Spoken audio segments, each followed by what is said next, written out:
as we are set for first pitch. Opening night for Crabs baseball. The Crabs kick off their 80th season tonight as a summer baseball team. The man on the mound, Cameron Sasso, the local McKinleyville High standout. First pitch.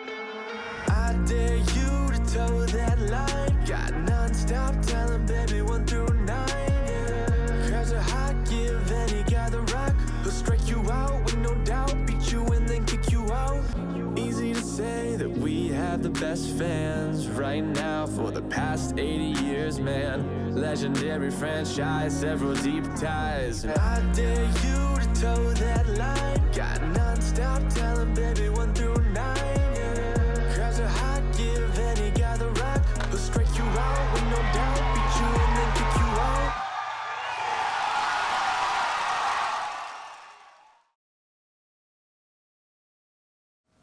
Well, I can remember that day walking in front of the Eureka newspaper's office. I don't know where I was going, but Don O'Kane had his office there close to the sidewalk, and he saw me walking by, and he called me in.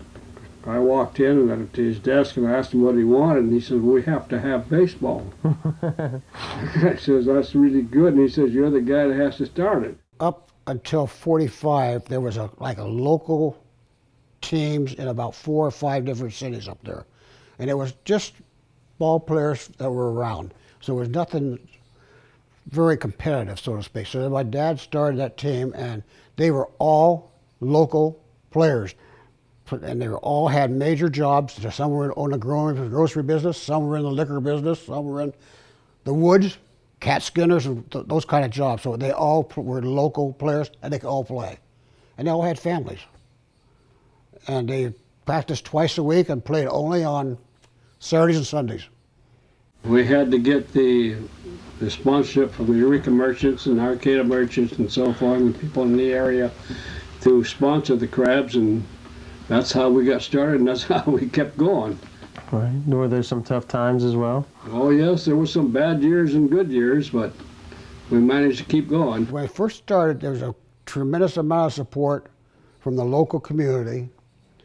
And the Palladini was the big crab outfit, and he was one of the big sponsors with Merchant Fraser and a couple others, and a couple business people from the banks, and they just happened to fall in the name of the community. It was a fishing industry and a lumber industry. That was 2 of the only primary jobs in the county. The people who originally played there, because they loved the game, that was their enjoyment, that was their recreation. And that was I think that got them off on a good footing. They being very competitive. They were well thought of people in the community, and that gave them the support and to go on. Carl Del Grande, Eddie Oliveira, Bob Pearsall, Rico Pastore. I have one favorite game I played. I stole 8 bases. And it wasn't the best game I played, but it was the most exciting and fun game I ever played. Why was it exciting and fun? What made the difference? Well, because I think I was on the ground more than I was standing up. I stole 8 bases. I was over top of them, around them, under them. Anything to get on base. You know, from my early days, that was the only game in town, and there was no problem about that. They got great publicity from the newspapers because they had 2 newspapers in that town, one in the morning and one at night, and they were always competing for their paper dues, and there was no problem. The crowds were always there for the night game. And they didn't start until, I remember, at 8 o'clock because people were working. But the Saturday and Sunday games, it might be maybe 200, but in the night games, there's 500, 600, 700 people. So the first year, Bob Poole, who caught me at state, we both went up there. And so we stayed with Mrs. Rogers was her name, and in a rooming house. And she used to make lunches for us. She made peanut butter and jelly sandwiches. And Bob didn't like peanut butter. So he complained about it, and she told him to go to heck. I'm gonna make what I wanna make.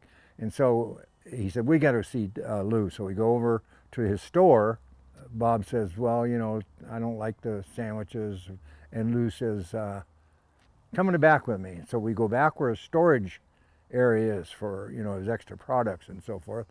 And he says, there's an area over there. He says that I can move my stuff away from there. We can put a couple beds in there. And he had a kitchen and a bathroom back there. And so Bob says, yeah, we'll move in. Of course, I followed. And so we stayed back there for the whole summer. And then when we needed food, we'd go out in the store and get what we wanted. And then we'd write it on a little sheet and then give it to him. And then he'd total up the cost and we'd pay him for it. Albany Stadium didn't have lights when we first started, and Arcata did. So after we played a couple of years at Albany Stadium, then my friend Fred Papini used to have the Arcata Ball Club. He said, why don't you play a few games over here? So I said, gee, that was natural. We could play a night game there and day games in Eureka. The Coast Guard was probably the toughest team that I pitched against. We played against Fort Ord too, which had several major league guys on it also. And they paid the teams, you know, they paid for their meals and lodging. So that was, I mean, it was a real business for them. And they drew, at that time, I remember them drawing crowds, 800 people. I can remember we played the House of David. We had 1,500 in the ballpark. Wow. Then the next weekend we played the Harlem Globetrotters, and that packed the park again. After the Sunday game, we would drive to the store, and Lou would go in and get hot dogs and buns and all kinds of junk, put it in the car, go pick up the kids. We'd all go out to the Van Dusen and have dinner out there, picnic dinner kind of thing, and swim in the river and so forth. That was always so much fun. I had a great time there. In 1952, with some uncertainty about the future of the team, and the Humboldt Standard running a story about the Crabs considering folding up, a group of local businessmen stepped in to help Lou run the team. One of the most prominent and long-standing members of the original board of directors was sports editor Don Turbush. Well, Don Turbush, good guy, sports editor of the Eureka Times-Standard for many, many years. He used to sit up in the press box. He'd announce the batters. He was the official scorer. He was the sports editor. He'd write the stories about the games. Don Turbush, the sports editor, he and Al Tostado. Tostado was the other sports editor of the other paper. They were very, very supportive. As a matter of fact, Don Turbush traveled with the Crabs a few times. I started out as the official scorer and then became the PA announcer and statistician and then publicist, did publicity for him. And just kind of did everything but pinch hit, and people say, why didn't you do that? I said, because I couldn't hit the curveball. He was a special guy in Humboldt County, and Humboldt County was really lucky to have someone like him in the news network. And with the Crabs, of course, he was at every ball game. He was the announcer at every ball game, and he was the tie with the local media. So without Don there, I don't know how much exposure we would have in the local media. He was really the link to all of that. He was just a very, very special person. In 1948, the Crabs made their first appearance at the National Baseball Congress Semi-Pro State Tournament in Atwater, finishing second in 1949. The Crabs continued to appear at the NBC State Tournament through 1953, before taking a tournament hiatus until 1961, when the Crabs returned and won their first state title, earning their first trip to the premier semi-pro event in the country, the NBC National Tournament in Wichita, Kansas. When the Atwater tournament, the head man who ran that quit. My dad was the only guy who would take it over, and he moved to Eureka. And from that point on, I don't think we ever lost it. And there were teams coming from the LA area into that tournament. But it was, 3 or 4 days, it was over. Lou, now hosting the state tournament in Humboldt County, took the Crabs on an unprecedented run from 1963 through the 1970s, winning an astounding 15 straight NBC state tournaments, producing 32 future major leaguers during the streak, most of which was during a time when just one tournament was held for all of California. The Crabs, now the flagship semi-pro baseball team on the West Coast, began making annual trips to the national tournament in Wichita. Probably, I would say July was probably the last game played, and then from there, you went on the road on your way to Wichita. Then you started picking up some ex-pros to fill in, and that made the team much better. They invited myself and a guy named Charlie Reynolds. Charlie and I got to fly. That was only for the people that my dad picked up for the tournament. Those that were local, we drove the cars from Eureka to Wichita. But the people who we picked up just for the tournament, they all flew in. The Crabs finished top 5 in the country 8 times, including 3 third-place finishes in the late 1960s. In Wichita, Lou was able to forge relationships with other major West Coast teams, taking the Crabs on road trips far away from California's North Coast. The budget wasn't that big, but we managed to travel in cars, and very seldom we ever stopped for the whole motel or something overnight. Mostly traveling straight through. We played in Oregon, Washington, Canada, and Alaska. It was tough, but we managed to do it. You must have really loved the game. Well, that's it. I say it's in my blood. Alaska was supported by the state, not locally. It was a state funded. Red Boucher, he ran the team, was a manager, and he brought these kids in. They lived in homes, they worked, and it just kind of gradually built. I wouldn't say they were best of friends, but they were the same, had the same philosophy. We're going to go to win, and we're going to do the best we can. And if I want to pick a guy up, that's better than I got. I've got somebody you can have who I don't want to get rid of because he's too good, but I have to take the other kid. Lou and Red Boucher, who was the mayor of Fairbanks, Alaska, and manager of the Gold Panners, helped found the Western Baseball Association, later known as the Big West Conference, which consisted of the Crabs, Gold Panners, perennial Washington State champion Bellingham Bells, Colorado powerhouse Grand Junction Eagles, the newly formed Anchorage Glacier Pilots, and a rotation of top teams from Nevada, Oregon, Washington, and Northern California. That league was one of the first summer collegiate baseball leagues officially certified by the NCAA. Fairbanks, Alaska, Grand Junction, Colorado, Bellingham, Washington. That was a league of 5 teams. They all came through the Eureka on their way to Alaska. And we traveled to Bellingham and Alaska at the same time. And then we'd go to Colorado because that was on our way to Wichita. So they all were home and home. And it was a minimum of 3 games, I believe. And we had to drive to Seattle, Tacoma Airport. And from that point on, Alaska picked up the expense. And we flew Alaska Airlines in and out. They were behind the whole league and they kept it together for 3 years, whatever it was, until Alaska got 5 teams. And then they kind of played. But they always had to pick somebody up. We used to go up there quite a bit.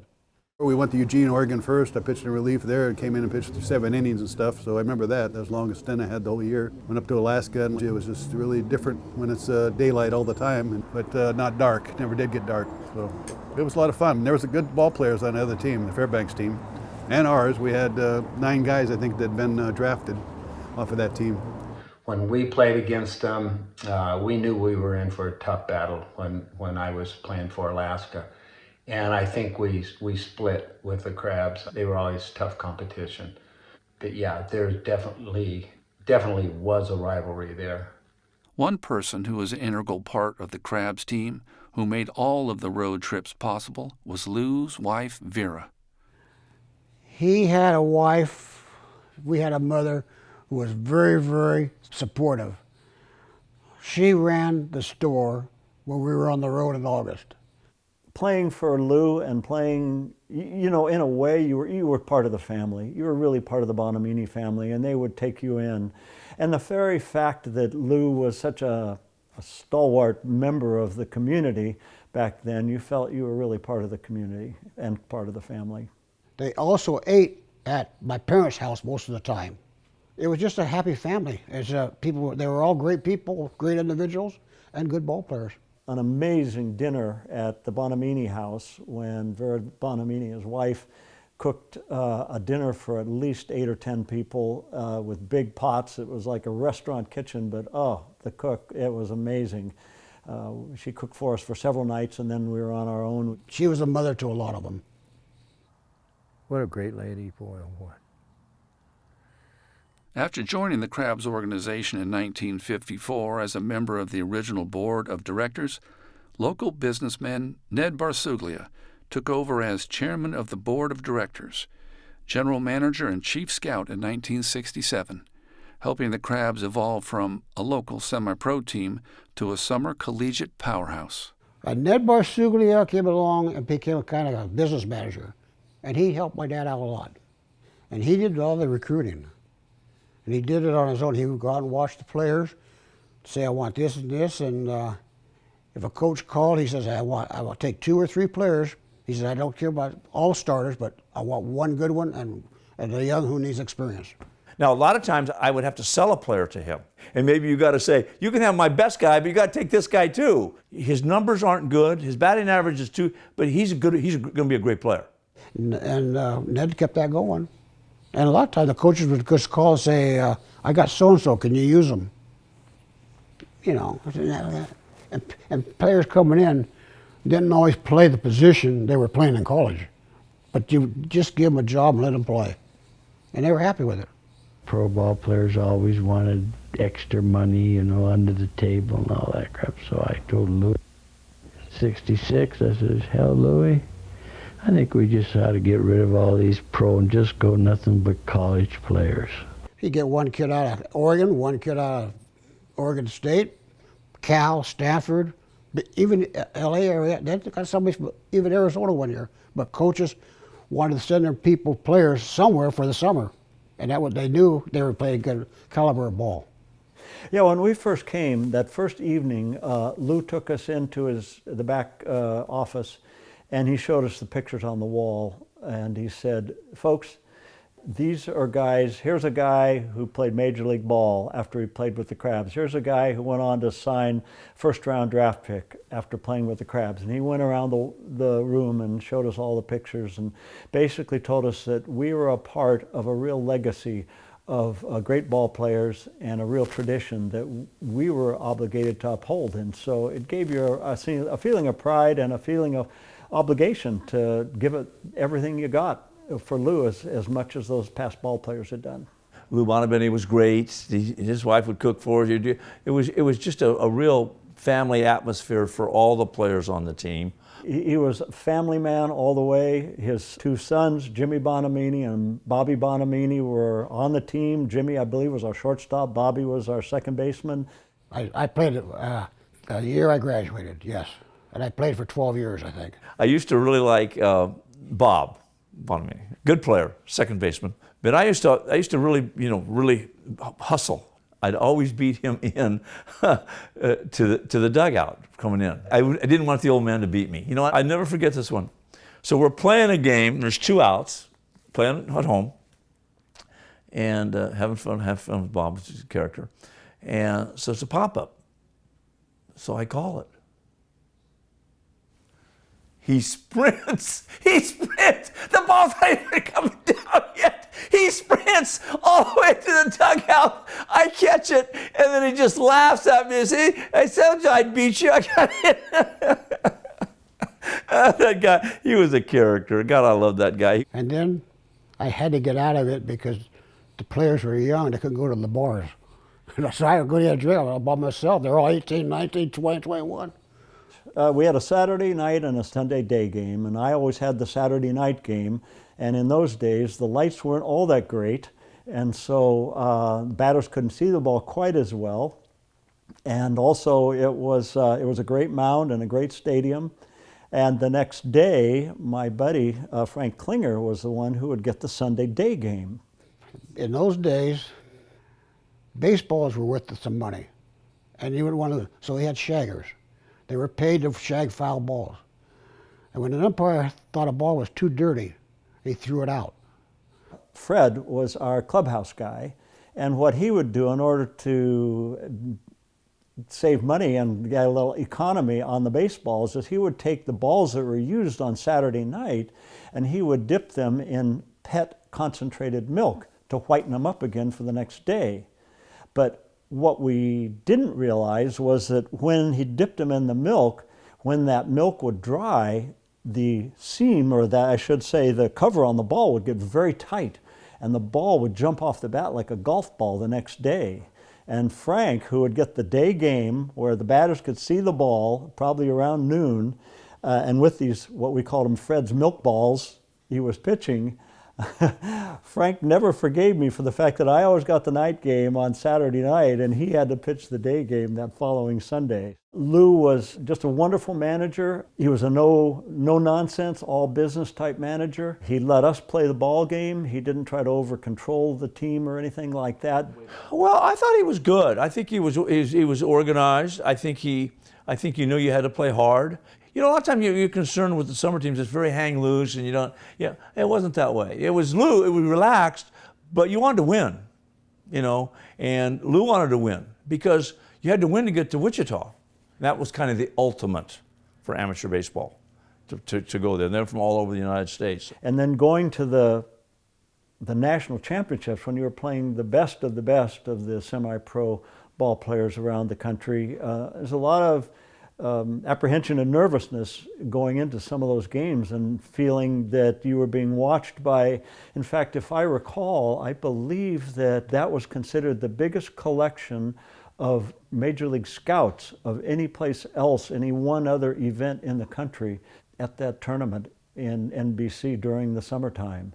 And so knowing that all these scouts are going to be watching you, got all these fans watching you, and playing against these outstanding other teams was kind of nerve-wracking going in the first place, but it was certainly a lot of fun and really exciting for sure.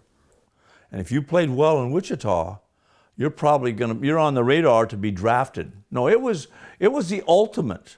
It was the ultimate thing that you wanted to do as an amateur player, as a college player playing in the summer. That was your goal. It was big time. You play in a AAA park. You may start a game at 11 o'clock at night, and there were scouts there. People. It was a big deal, you know, and fans. And so it was like playing in the minor leagues, like double or AAA, and there were people there. Maybe not at midnight, but the scouts were there. You know what I'm saying? But it was great. That was the ultimate. And they came from all over. All the better teams in the summer, they went to Wichita. You're playing against a lot better players than you played during the college season. You know, no question. Wichita was kind of the proving ground. And they had flexibility when you could bring players later. When you had to be with them all summer, and then they added Augie Garrido, who had just gotten out of the minor leagues, and another one of his players that played with him at Fresno State. They're really good players, and Lou got them because it was semi-pro, so they could play. So they joined the Crabs in Wichita. Okay, and I got to know Augie.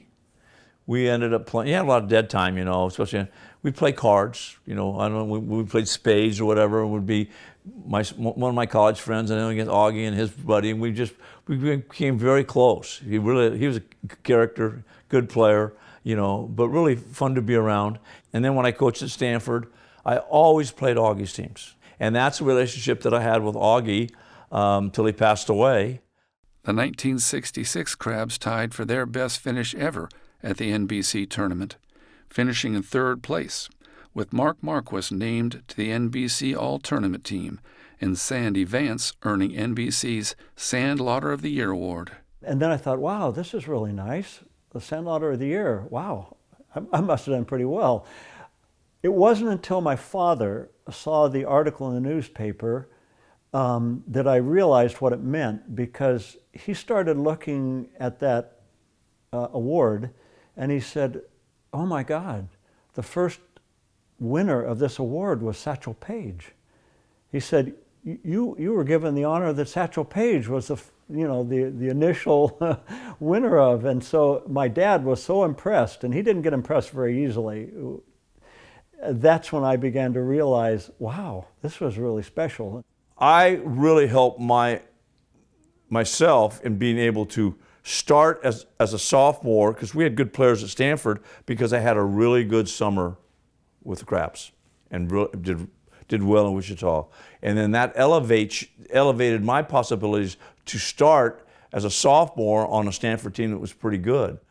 Even as the Crabs began to recruit higher caliber players from across the West Coast, they still managed to dot the team with local standout Humboldt County talent. The Orges, there were 3 of them. The best ball player I thought was Dane. Those three brothers were probably 3 of the best ball players to come out of the area. Dane was a year behind me. So the last year I played there, then Dane was on there, and then his brother Lee. My brother, I played with him at BYU and on the Crabs. My brother was a great player, as you know, and he's got a World Series history, but playing with him was special. It was a lot to live up to, but yeah, it was fun, and we really enjoyed it. My mom was busy washing uniforms and ironing our uniforms for every game, and it was a lot of fun playing with Dane. Well, there was a lot of expectations from home people. They always like to see a local boy do good, and I really appreciated the support. Having gone to Arcata High, I probably wasn't a favorite of Eureka fans in high school or McKinleyville or Fortuna. But when I played for the Crabs, everybody cheered you on. And then Billy Olson was the #1 pitcher who was just awesome. He was the Friday night pitcher right out of high school. So there were a lot of good ball players locally. Greg Shanahan, he played ball for me in high school. And he had a lot of ability, and he was very competitive, and he was a good all-around athlete. That first year, it wasn't going too well. I wasn't pitching much, and I left in the middle of the season. Came back next year into the butcher shop, you know, where he was cutting up meat and stuff like that, and asked him, hey, you think I could come back and pitch for you this summer? He says, Greg, you're the one that quit. You want it, you want to come back, you come back. He got a job for you. So it was no problem with Lou. He was a good man. One night I came in relief for the Crabs and struck out 11 out of 13 guys. And the next day a scout called me and asked me if I wanted to go down in the Bay Area to play during the fall. And I said, okay, fine. And so I'd go down there and pitch 3 innings, drive down the night before and pitch Sunday, 3 innings, and then come back to Eureka. And then pitched against USF when I was at Humboldt. And the Dodger scout came up and asked me if I was interested and what'd my wife think about it. And I said, well, her dad played till he was in his 50s, so she's used to that. And he said, okay. And then they drafted me in June. And then when I got drafted back in 1970, I was still with the Crabs. We hadn't signed or anything, so I pitched that Friday night. But during that week, we had threw BP and Lou Cott because he wanted to see how hard I threw, you know. So it's just, and he was in his mid-50s then, so yeah, he was a baseball man through and through. I wanted some of my better players to have a chance to play there, and knowing full well that they may not be able to match up with some of the Pac-12 players that were coming up at the time. And very fortunate that some of those players did. Some of them had a great career. Dennis Wood, Bobby Box, Randy Neiman, they all played there and had a great experience. Anytime one of our local guys got to play, I thought that was a great experience for them because they're playing with some of the best kids on the coast. You know, they've had so much success. I mean, the Humboldt Crabs are not just an isolated little team up in the woods. I mean, they were recognized around the country as being one of the very, very good, long-standing semi-pro teams out there. I used to go interview Lou at his market, and he worked behind the butcher's counter. And I'd say, hey, Lou, you got a minute to do an interview? And he'd say, sure. And he'd come out from behind the counter, take his butcher smock off, put his Crabs jersey on, put his Crabs hat on. I'd line up a shot, and we'd do our interview. He never worked a Sunday. He did not have a store one Sunday in my life. He closed at 6:30 or 7 at night, didn't open until about 8 in the morning. That was it. He worked the market, and there was baseball time, it was baseball. And the whole family knew it. Brothers and sisters all knew this was going to happen between June and September, as well as throughout the year. He actually had a home life that was very supportive of him. The community did not just support the team by attending games, but also by providing a variety of jobs so that the college players were able to work and make money in the summer. the community and the business people around embrace it, you know, because we all had part-time jobs, from working at a dairy or working at Red Line Motor Inn, or, you know, working at a furniture store or whatever. Parks department, I think I was a professional weed eater. My job with Brian David of Cal State Fullerton, we worked for the Parks and Rec, and we coached kids, boys and girls, little league age, during the day, and then in the evening we had a game. I worked at Mark and Save at the supermarket, so I was up at 8:30 in the morning, get to work at 9, get out of there at around 3 o'clock when we had a game. So to me, it was like a learning experience in many ways. About getting up, going to work, learning the community. So I graduated from like stacking the shelf to actually like being the cash register. So it was pretty cool. And I was lined up with Challenge Dairies, and I began basically working in the yard, lifting the big milk cans and stacking bottles that came off of the conveyor belt. And then later, one of our drivers got sick and went to the hospital, and so that they needed somebody, so they put me in one of the delivery trucks to deliver ice cream to the various retail stores in the greater Eureka area.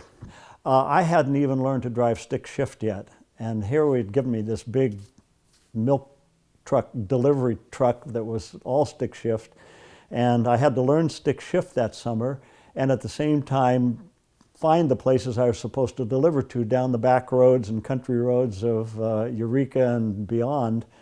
And by the time I found the places where I was supposed to deliver the ice cream and deliver the goods to these various people, plus the logging trucks would come barreling around the road at 50 miles an hour, I would get in, it would be long after sundown. And so all the other guys, the veteran drivers, were usually in by 4:30 that afternoon, and me being in that late, they called me the sundown kid in the newspapers after they found out.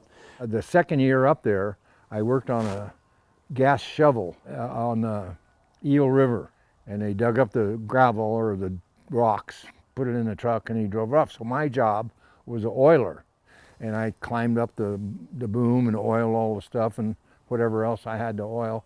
So it broke down. It was so old, they had to send to New York for the parts. It would take 2 to 3 weeks before a part would come in. So I had to do something because I was getting paid for it. So I babysat his kids. I drove all those guys. At that time, they were, 10 and 12 years old. I drove them to all their afternoon games and so forth, and took them to school and back, and played kick the can. Maria remembered playing kick the can. That was the second year, and by then they all loved me, and so I ate a lot of meals at their place. So I was kind of one of the family at that point. Playing on a team made up of some of the best college baseball players on the West Coast, the Crabs players, many opponents during the college season, had to come together and meld into a team. A lot of Stanford guys came to Eureka that year, and then some of them went up to Alaska to play with the Gold Panthers. But Larry Gonzalez from Fresno State, Billy Roos from Santa Barbara, a pitcher from USC. So we had pitchers from a lot of the West Coast college ball teams. And that was great because it gave us a chance to collaborate with the other ball players. And whenever you join a team of any kind, when you all come together, basically you have to gel together as a team, and so you don't really give it a second thought. When I first arrived in Arcata, I didn't know much about the roster, and then I started looking up and down. We had guys from UNLV, USC, UCLA, Oregon, Washington, Santa Barbara. The whole roster was loaded, and we also had some returning players. Paul Ziegler from USC, Dean Kegler from Oregon were returning players. So I thought, man, we have got a good roster here. Yeah, it wasn't the first time I played summer baseball. So I knew going in that you really get to know guys pretty quick because you're together every day. You almost play every day. You're probably going to roommate very close to each other. So you go out and you do things. Pretty much in a town that size, you almost do everything together. Yeah, no, it was awesome. Those guys I played against during the season that I then became teammates there, and we instantly clicked, and we had the tweeners and everyone did a mustache or something. Like it right from the start, it was really fun, and everyone kind of came together, and it was just like, all right, we want to have fun, we want to get better. And every team is different. Every group of players is different. You learn to get along with players and you learn from them. You listen to the older guys, listen to people that played more, listen to people who've done it this way or that way. And I think that's one of the beauties of players from various programs coming together and melding into a team during the summer. Yeah, we shared ideas. We shared ideas, we shared thoughts. We shared how we approach certain hitters. We talked about different grips. We talked about different scenarios. Just a little bit of this and a little bit of that. You're like sponges, and you just kind of, you grow and you develop. I know I took some stuff from Lefferts. I know I took some stuff from my buddy John Donnelly and Larry Kuhn, Tommy Dodd and Tommy Byers, talking to them about their approach to hitting. So when I would play them in the springtime, I would try to use that to my advantage, knowing what their approach was and stuff. So when we played in the springtime, it was a whole different ball game. I and they had a different respect for each other after we played together. Because you could see somebody play 1-3 games here and go, oh, he's good. Well, you see somebody play for the whole year, you have a different respect for their level of talent, good or bad. But you have a different level, and that's what it was. And I think after that season, I think if I remember correctly, I hit pretty good there. I believe they had a better respect for me, and I had a better respect for them. In the 1970s, when the Crabs were in the midst of their NBC state tournament win streak, they quickly established their longest and most bitter rivalry with Fontanetti's of San Jose. Yeah, no, those were a big rivalry. You know, they'd come up and play for the state championship, and the Crabs would win. And then finally, Fontanetti's broke their little streak. They were just a happy bunch of guys to finally do that. When Fontanetti's came in there, you know, we had to get her done, but they ended up taking us that series, I remember, and that was quite, wasn't a pleasurable time because everybody wants to win. After losing to the Crabs in the championship game the previous 2 seasons, the 1978 Fontanetti's team beat the Crabs for their first and only NBC state tournament crown and their only trip to Wichita, where they brought along a few Crabs players. Jerry came to me and asked me if I was interested in hooking up with them and going back to Wichita and playing the Wichita tournament. But we felt like hitmen. We felt like we were hired guns. And it kind of made you feel good, put a little spring in your step. Okay, they brought you in for a reason. You need to perform. And I felt we did. Fontanetti's took those Crabs players along with them on their lone trip to Wichita, where they won their first game against a team from Tennessee before dropping the next 2. 5 years later, 2 Crabs pitchers from 1978 would meet again as teammates on a much larger stage. Yeah, I remember talking to Craig when Craig got called up in '83. He got called up. I said, who would have thought it? You know, a few years ago, we're sitting at the Samoa Cookhouse eating some scrambled eggs and some sausage that we'll be teammates in Wrigley Field here. You know, so it was a surreal moment. It was very nice, yeah. As the Crabs transitioned from a local team to a summer collegiate team, Lou started to bring in top-flight college coaches from across California to help coach the Crabs in the summer. Yeah, he had a coach. The coach team to run a lot of the day-by-day things. Lou would coach first base, and I think would kind of stay out of the game time decisions to a degree, but he was also still the man. He was the man in charge, and by that point had built such a high level of respect and admiration that when Lou talked, people would listen. We had a guy named Bertie Haar, who was the top coach for Lou Bonomini, and he would bring up a lot of his players from Cal Poly San Luis Obispo. Assistant coaches went there to coach because of great experience. They take a couple of year players. Head coaches went. It wasn't the same as it is now. Recruiting wasn't that big a deal in the summer. For the 1979 season, Lou called on one of his former players, Bob Milano, who caught for the Crabs in 1961 and 1962 and had recently taken over the post of head coach of the Cal Golden Bears. So he called me. I said, I'm going to take a few kids up, I think, from the Cal guys. Jeff Ronk, Mitch Hawley, Granger, Booker, and Lyle Brackenridge. While the Crabs were filled with top-flight Division I players from across the West Coast, Lou always made sure there were roster spots for any local players who were good enough to play for the Crabs. They always had a day for tryouts for local players, okay, for any local player that wanted to try out. And of course, there was only a limited number of spots when you get right down to it, because they pretty much had a roster that was somewhat set from the players that they recruited and brought in. But fortunately, there was always a space or two for some of the local guys. There was a tryout for this team. We were playing softball. I had a softball with the Coast Guard. We had a team, and they saw an ad in the paper, a tryout for the Humboldt Crabs, and the guys were like, "You need to go try out." And I'm like, "No, I'm good. I got a career. I'm gonna, make Coast Guard the career." And they're like, "No, man, you need to go. You need to try out." And I'm like, "Yeah, okay, I'll do that." So like the day before the tryout, I bought like 24 of those rubber-coated balls because it's always wet there. And I took them up to the college field. There was nobody at the college field. I took them up there, and I put a friend of mine, Jack Jones, who's like this big 6'7", 280-pound lefty, and never played baseball. He played on our football team in high school. But I said, "Jack, I'm going to give you all these balls, and I had my softball bat, and I said, I want you to throw them to me off the mound, and every time that I hit all the balls out in the outfield, I'm going to bring you a beer, and you drink that beer." And I bought him a six-pack. I bought him a six-pack of Talls, and I would take him a beer. I'd hit all the balls out in the outfield. I'd bring him a beer. He'd sit down on the mound. I went out and collect all the balls, and I'd bring him back. Well, by the time we got to that sixth beer, he couldn't throw a strike anymore, so we were actually done.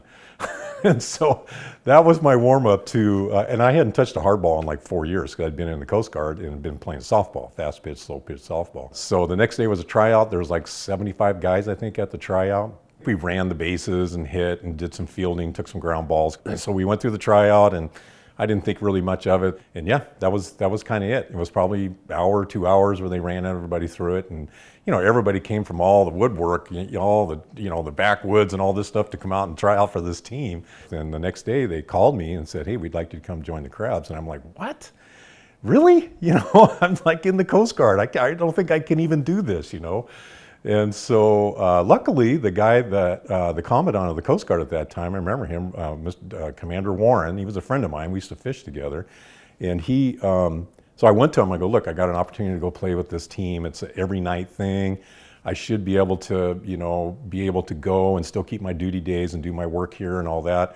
And he's like, "Yeah, go for it, And so I went, and Lou was there, and they were like, "Yeah, we'd like you to come play. We don't know how much you'll be able to play, but we want you on the team."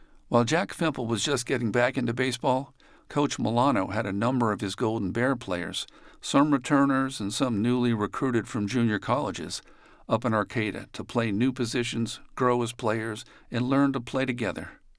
Well, I just like to get them to play together. And I took Brackenridge and told him he was a gifted athlete in the outfield because he could really go catch the ball.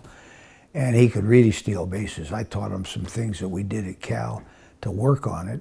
And he wanted to get the record. And I let him do it. And boom, he was at second base.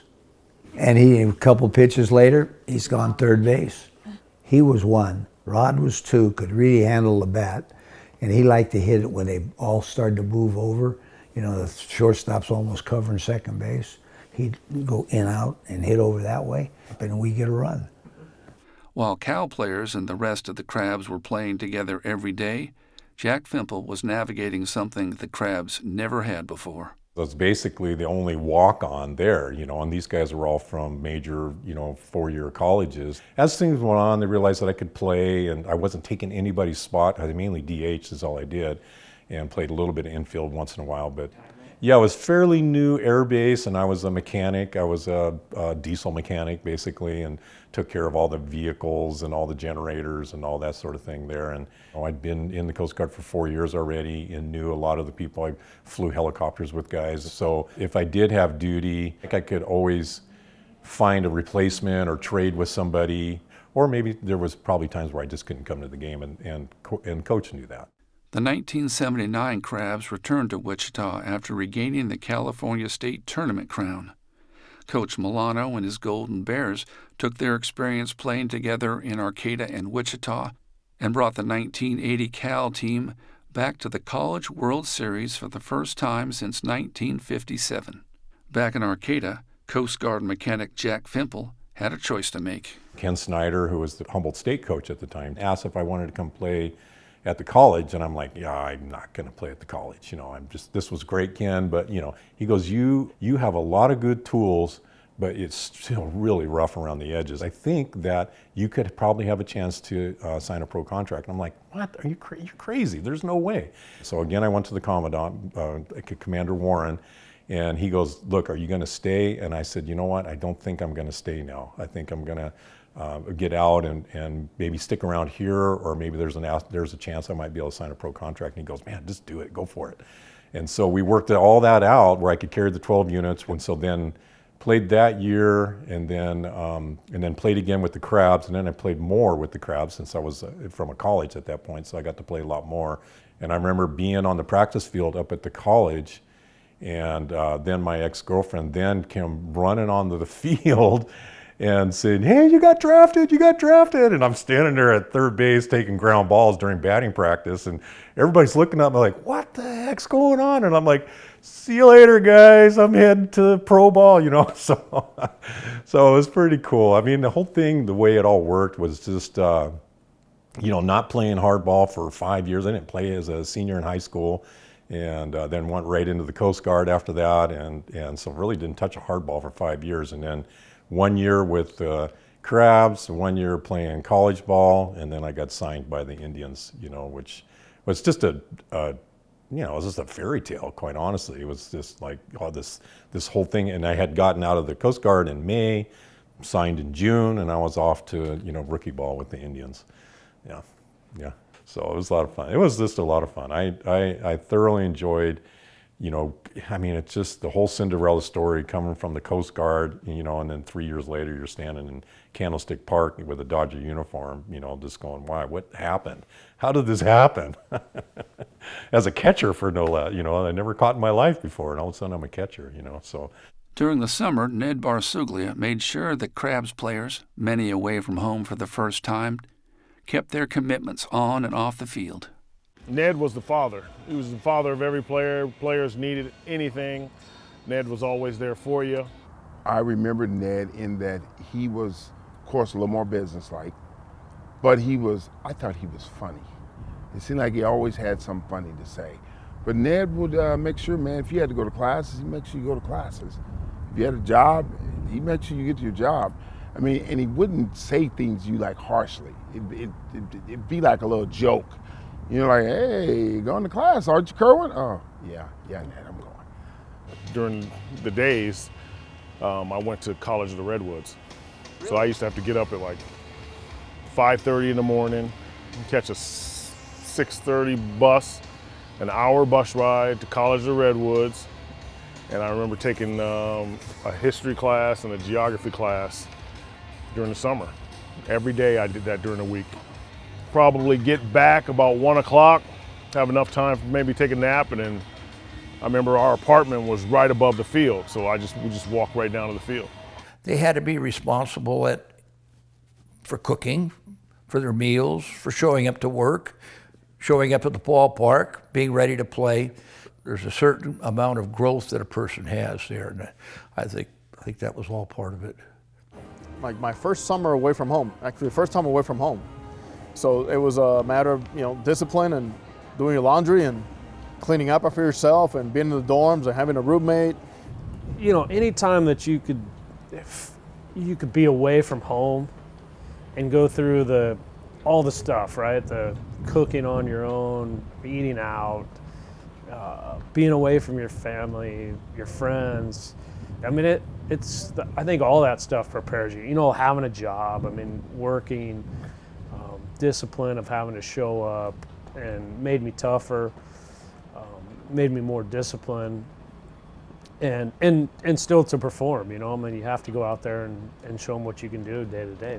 Cal State Fullerton head coach and former Crab Augie Garrido, who had already sent 7 future pros to play for the Crabs, sent 5 of his Fullerton Titans to play for the Crabs in 1983. Lou was almost like the local legend. guy, and it was great to see him there because obviously he'd been a standard there for years. I had a lot of respect for him, but we knew that Fitzgerald was the guy making the lineup, and he came to me and said, Augie Garrido wants me to play you at second base. I had played second base towards the end of my freshman year, but he says, Augie wants you to play second base. And he goes, we're gonna come out here and work early and work you and make you understand what it's gonna take. Because he goes, I gotta give Augie a report at the end of the summer. And I'm like, man, the only report you're gonna give Augie is that, yes, he can play second base, and that's gonna be it. I'm gonna convince you. We're here for a reason. Tom Thomas, John Fishel, Eddie Delzer, Frank Mendocino. We took that Fullerton mentality as like, we're here to win. We want to make sure that the Humboldt Crabs are champions, whatever tournament they're going to be playing in, and we need to represent our school and at the same time be proud that we want this community to think, especially our Fullerton guys went there to take their game into that city and win some ball games. If there's an off day, if we happen to have an off day, it was time to go to work too and say, hey, Fuski, I need to take some ground balls. I want some extra BP. And I spent countless hours in that cage. I mean, countless hours. Not a batting cage, but hitting against the cage when it was rolled over to the third base side. Me and Brent Hahn and Fishel and Mickey Riley would just absolutely just destroy the netting.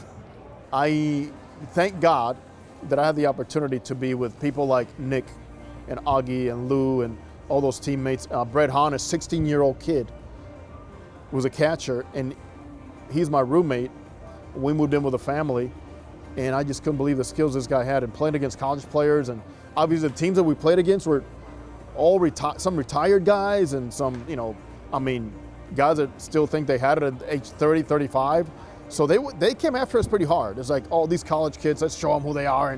And those guys were sometimes a little intimidating because, like, we know this league, we've been around this league a long time, and you guys are just freshman kids playing in college, and we're gonna show you how to play the game. Before you know it, man, we're just blowing them out, 18-3 and things like that, more often than not.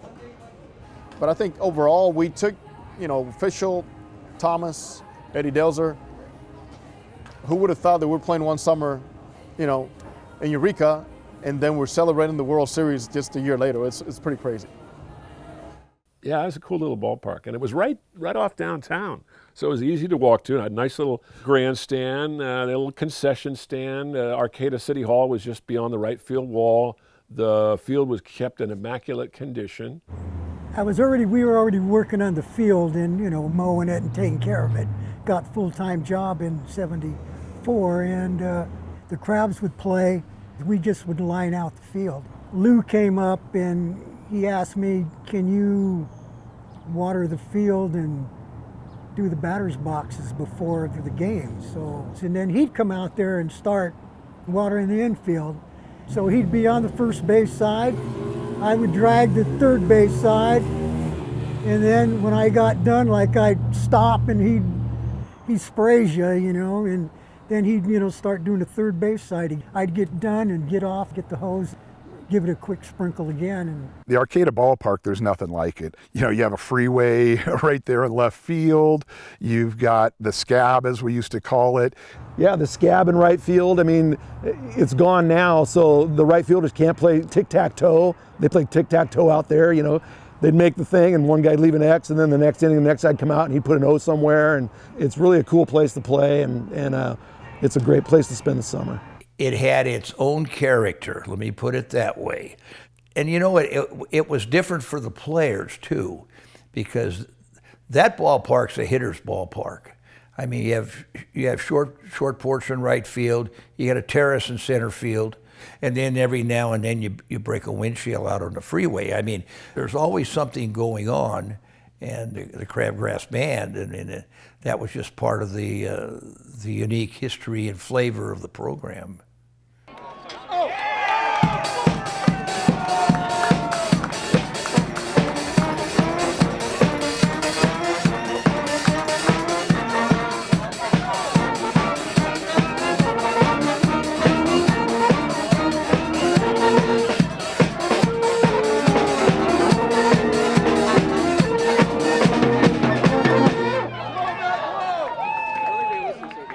So my name's Hugh Scanlon. I'm one of the original members of the Crabgrass Band. I'm a co-founder.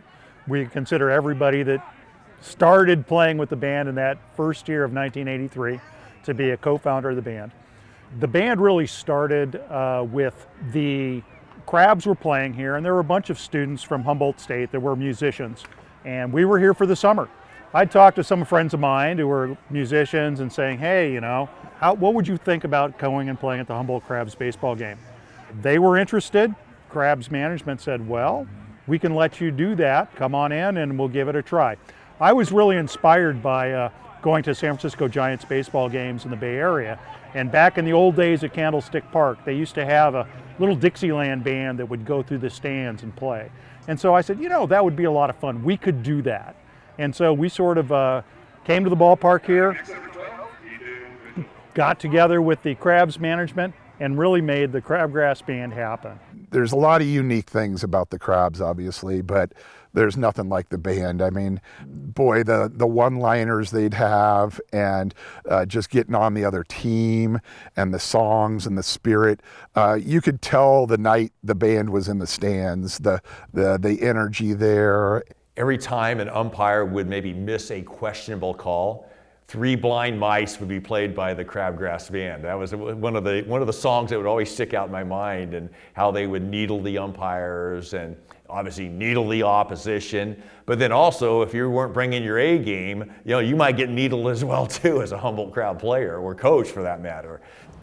I just specifically remember the band playing and how loud it was and how into the game they were. And we had such a huge home field advantage because we had great fans and then had the band too playing. Not something that you see, not something that I ever saw ever again. It's just such a cool experience. You know, it's just brings energy into the ballpark for 9 innings, and it's just that was a highlight. I mean, that's one of the things you just pop back in time. You remember that and how cool that was, and especially in big moments at end of games and how they got involved and felt like they were a part of the team. The band is great. Like you say, you don't have a band. You have bands at football games, but you don't have them at baseball games, and it's just something else that makes the Crabs stand out, and it's one more feather in their cap for sure.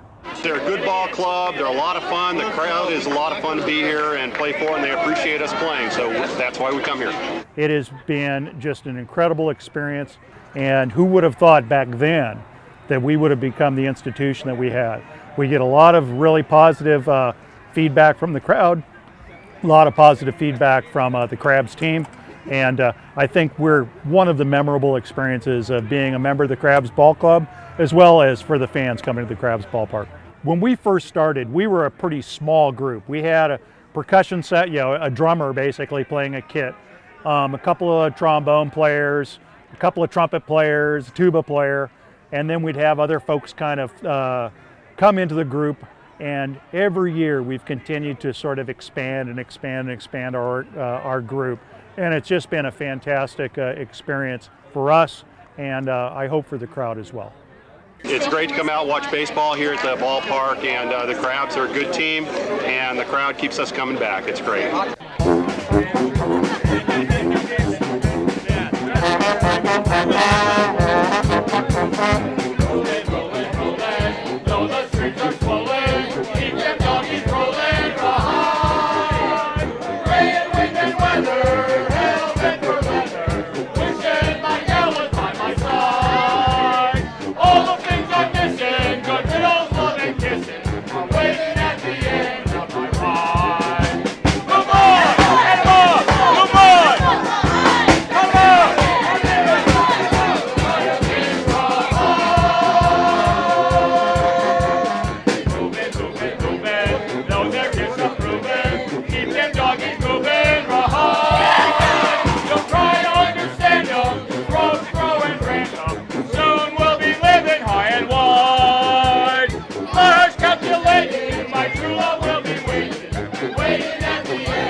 Many former Crabs went on to become Division I head coaches, including Dick Clegg at Long Beach State, Bill Prentice and John Oldham at Santa Clara, Bob Milano at Cal, Augie Garrido at Cal State Fullerton, Mark Marquis at Stanford, Pat Casey at Oregon State, Gary Henderson at Utah, and Reggie Christensen at Sacramento State, which gave the Crabs an advantage in recruiting.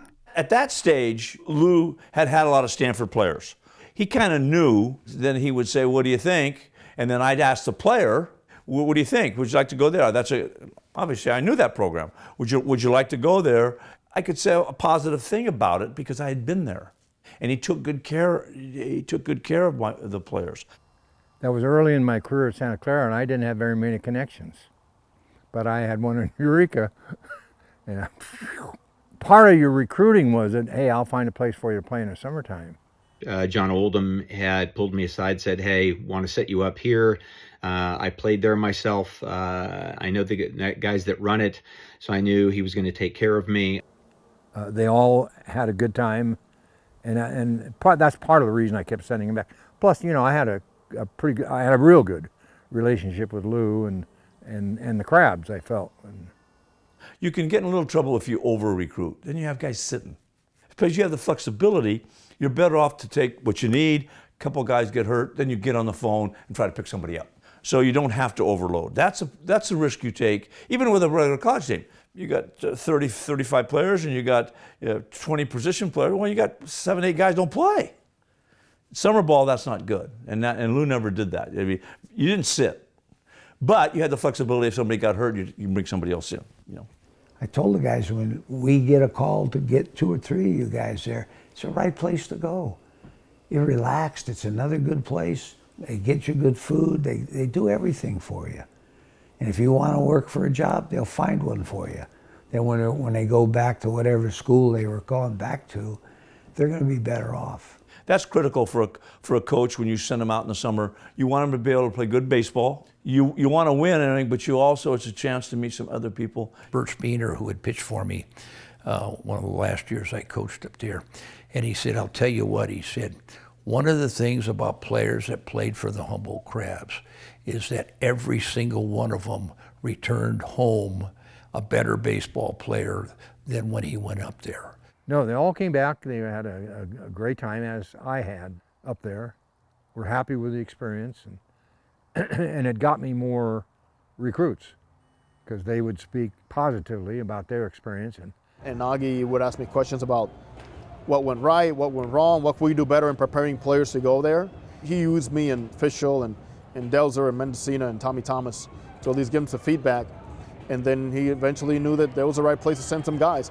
With our Fullerton guys, I was one always proposing, hey, if you have a chance to go to Eureka, man, do it. And I talked to Mike Harkey about that. And Hark, like, it's going to be a great exposition for you. You're going to be facing some guys that are going to say, oh, that's a big Fullerton guy. They want to beat you. I say, so be ready, man, but you got to go out there and represent as well, so bring back another trophy. Nick Fuscardo was the coach that preceded me with the Crabs, and he was a Fullerton Junior College coach, and I was an assistant at Cal State Fullerton, so he thought I'd be a good fit because he was not returning. And Augie Garrido, the legendary coach at Cal State Fullerton, whom I worked for, had played there as well for the Crabs, and he had sent many players up there. So eventually I talked with Ned Barsuglia and Lou Bonomini, and they said, hey, job's yours if you want it. It's your team to run with. There was something a little bit different in that team than all the other teams I had played on. I knew right away that we had a really good squad. You could just tell in workouts and being around some of these guys that we were going to have a quality team. But you immediately knew when you got there, start practicing, couple games, etc., that we had talent. But we had a relatively young team, but we had a lot of good players. Yeah, we had guys from all over. 2 players from Cal State Fullerton, myself and Pat Garman, guys from Washington State, Portland State, Santa Clara, and then you had Steve Neal, the veteran, who constantly hitting balls out of the ballpark. I was kind of called the old man. I had a knee that was tore up. I just wanted to hit home runs. I was disappointed in singles. I just didn't want to run the bases. I had a great short porch in right field as a left-handed hitter. And it was one game, yeah, I got into one. Right-handed pitcher threw me a slider that didn't slide. And it went over the lights, I knew it went over the police station. And then later on in the game, I'm in the dugout and this ball boy comes to me and he goes, "Here's your baseball." I go, I don't really care about keeping my home run ball. He goes, "Well, this one we found in the Safeway parking lot." At that point, I don't know when it happened, but there was just a nickname, Safeway Steve, that came out over that. We had that great city, and it was electrifying. And the crowds kept growing as we kept winning. And we didn't have to go on the road, so that definitely helps. I mean, in the Jayhawk League, when I was coaching there and playing there were 8-hour bus rides sometimes. And it's hard to get off the bus and play like that and live in a hotel for a couple of days. So we did not have that. The community was awesome. Sold out crowds. I remember the chanting. I think we sold out every game or just about every game. And then after we started winning more and the winning streak grew, more and more people came, and it was SRO, standing room only. We had the band there. We had an electric group of people. They opened their restaurants and their homes to this team. We had a lot of really good hitters, and we hit a lot of home runs. There was a lot of home runs hit that summer. I remember the Blue Max Pizza. Guys hitting home runs, being able to get a free pizza at the Blue Max, going in there, eating, just really commiserating and connecting with the community after every game. If you hit a double, you got a small pizza. If you hit a triple, you had a medium. If you hit a home run, you had a large pizza. And as a pitcher, I think if you threw a shutout, you got a large pizza. And if you got a win, you got a large pizza. So I had a bunch of friends in the area, and it was like, got to hit a home run, Neil, because we got to eat tonight. I mean, I think we were in Blue Max Pizza eating large pizzas like all the time. I don't even know how they stayed in business. We played a lot of quick games because we had the 10-run rule. So after 5 innings, if we were winning by 10, the game was over. So we were playing a lot of hour and 15-minute games. I think we finished a lot of games that started at 7, and we were done before it even got dark. I remember July 4th weekend, we had a big crowd coming in. That's when it kind of hit me that this is a pretty good team. Once we hit about 20, 25 wins in a row, that's when I started saying, hey, there's something special going on here. I was a young coach at 29, and they were young players, a lot of freshmen. Wanted to provide a safe haven away from school so they could get some at-bats, they could get some innings pitched, engage with the community, and most importantly, stay safe and stay healthy and win some games. Hughes was the best coach I ever played for. He made small ball fun for guys like me and Crookshank and Johnson, double steals, hit and runs, steal home, that kind of thing.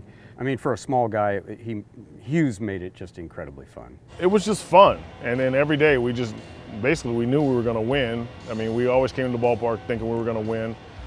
And we won, and it just went on and on and on. And, you get to the point where you don't think you can lose. And our team was that good. Every time you read the newspaper, right, you looked at the box scores. You actually had a box score to look at every morning. And they just kept winning, and it was just exciting to watch. I think around 12 games in a row with no losses, and then the song came out. Jeff Johnson had a guitar, and Billy Crookshank, because they were shortstop, second baseman, tandem, so they wrote a song, and every day it got longer and longer because you had to sing it every time we won a game. So it was a 13-0 Humboldt Crabs. And he made all the lyrics for it, and we used to sing it. We used to sing it every day. The Humboldt Crabbies kicking ass. Yeah, I remember the song, and they kept increasing the number from California on natural grass. And so that's when it started, kind of like 12-0, then 13-0, and pretty soon 30-0, 36-0, 40-0. We're doing something pretty special here. I mean, even if you're on a real good summer team, probably not going to go undefeated, not going to have a 46-0 record, but that song kind of kept us a little bit like, here's one more. We're not going to lose. And what it was is we just had a pitching staff that was like, those guys are good. Gunderson, Champerino, Steve Olin, like Mike Harkey. We did have 4 major league pitchers on that staff. So anybody that came into town had their work cut out for them, for sure. That's part of the reason when you go out there, you know you're going to win because you had a staff of those 4 guys. Just to see that talent and those young kids that you knew as a baseball player had a chance to actually play in the big leagues. And I remember specifically in 1985 going to watch a Crabs game, and Mike Harkey was pitching, and he just had this presence, this big, tall, right-handed pitcher that, you walk in there and you knew that he was pitching and you're going to see something special. He threw the ball in the 90s and it just exploded. Just wham, just exploded into the zone. So I knew if his arm as a young kid stayed healthy, he was going to be something special in the game of baseball. And what was it, the #1 draft choice for the Cubs? There you go. It was just kind of me coming of age. The experience I had at Cal State Fullerton, what I learned there, I was able to take it, to Humboldt. The success I was able to have helped me transition to doing it at a higher level.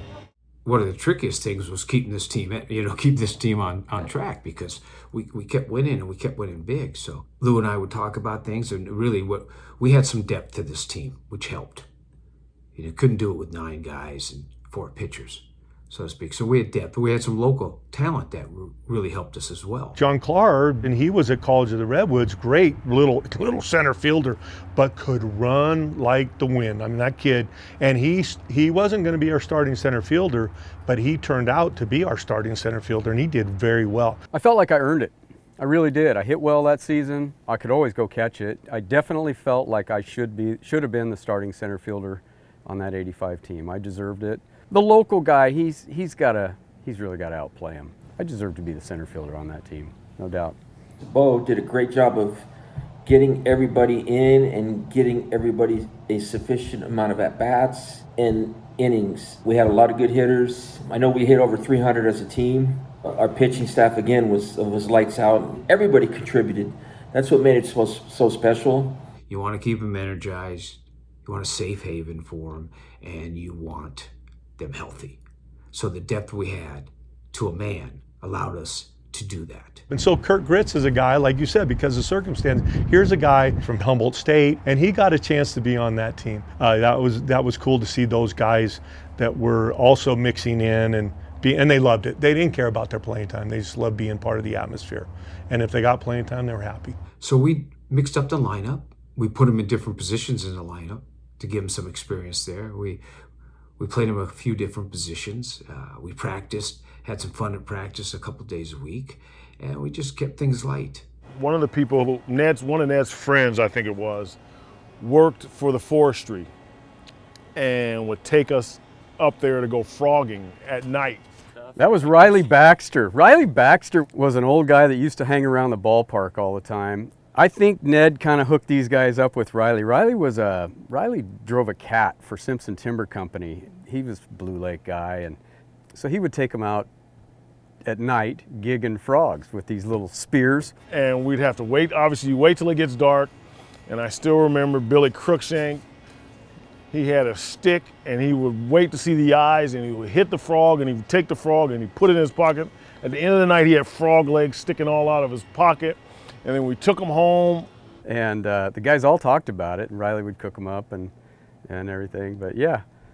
On every Saturday, Fred, Steve Stoll, we would go drive up to the river, go in inner tube down, go play that night. I mean, who doesn't want to do that?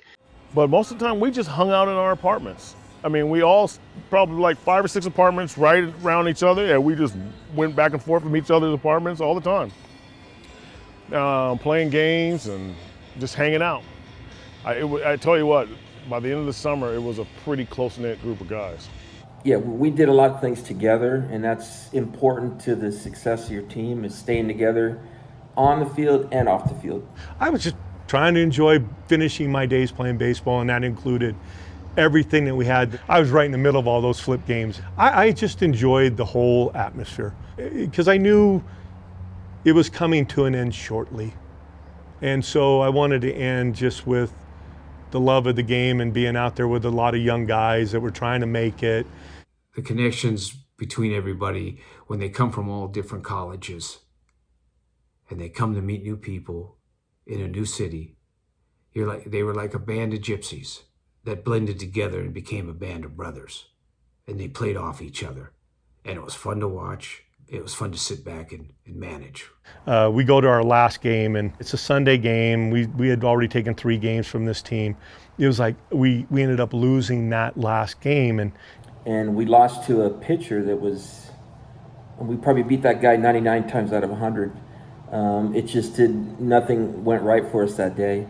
Once we found out what we're battling against and get an opportunity to possibly break a record that had been going on for a long time, and for us to be able to do it, we didn't know what it really meant until later on. And it was strange sitting in the locker room realizing, man, we just lost. We haven't lost all year. That was a tough day, man. It was a really tough day. We expected to win. But, you know, you move on. We had a great season, and mentally you start preparing for the Best of the West Rockies tournament and Wichita. Because I know Ned, probably after we won maybe 30 or 40 in a row, said, I want to take this team to the NBC tournament. So they raised money to send us to Wichita. The city got together towards the end of the year, and they said, let's send this team to Wichita. I mean, that was awful nice, because that's an expense, an added expense that doesn't come easily or without sacrifice from people in that city. So we took that team to Wichita. We had a blast. They grew up, a little bigger stage. Again, most of them, certainly the pitching, were freshmen. And they gave it everything they had, and they'll never forget that experience. And we're forever grateful that the city did send us there to cap off a season that was timeless, priceless, hard to come by. And I know that we hold it all close to us all these years later, that's for sure. The 1985 Crabs finished the season with a franchise best 51-3 record, and Mike Harkey was named by the National Baseball Congress as the top pitcher at the NBC World Series that summer. After one of the best seasons in team history, the 1986 Crabs had a lot to live up to. Luckily, they had coach Bo Hughes returning to the North Coast for a second season, and the pitching staff again had 4 future major leaguers, returning Steve Olin and Eric Gunderson, and adding Scott Lewis and Dennis Springer. No, I mean, the only thing that we really knew was that this was a very successful team. And they put together a group of kids that were very successful. I think the record had us as 51-8, so we didn't lose. And when we did lose, we didn't like it. But like I said, we all had a goal coming up here, and that was to get better during the summer, and to prove yourself. So if you needed to work on something, you came up here and you worked on it. But putting a team together like that, it's a little tricky, because you have 20, 25 different personalities, and you all have to get along. And that's just what the Crabs did.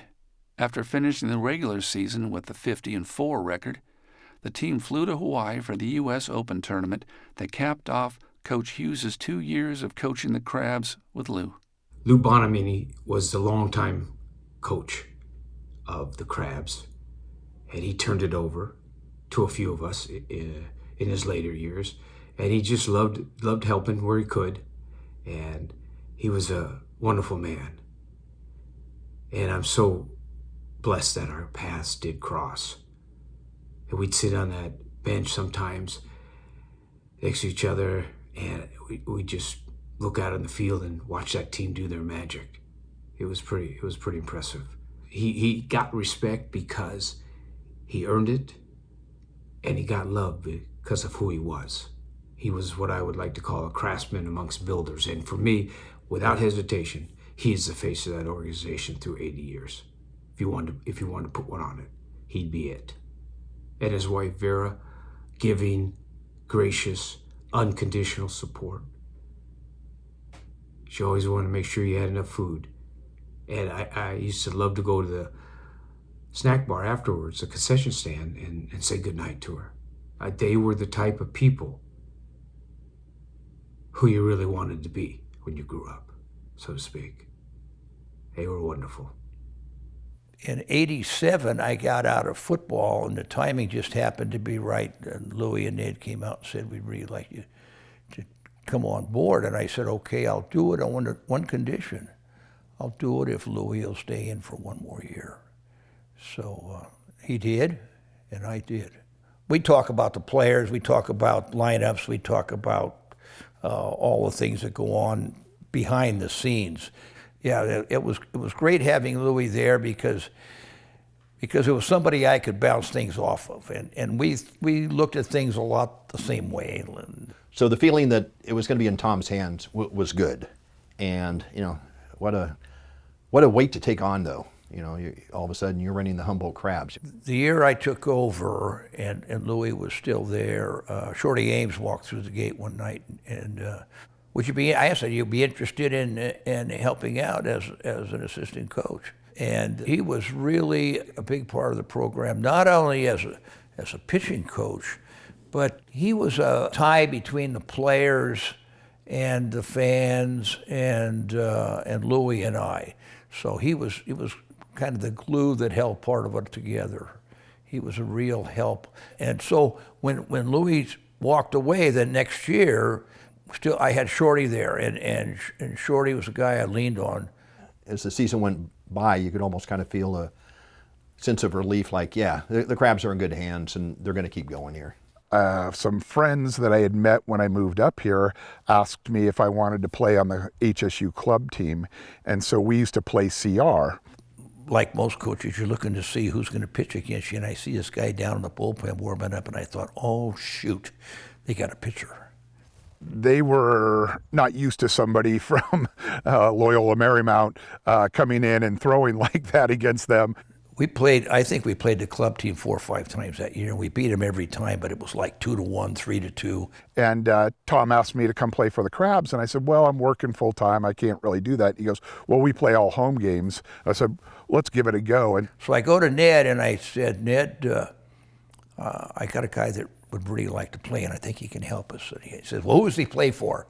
And I said, well, he plays for the Humboldt State club team. I don't want to get anybody from the club team. He said, they don't have any players. I said, Ned.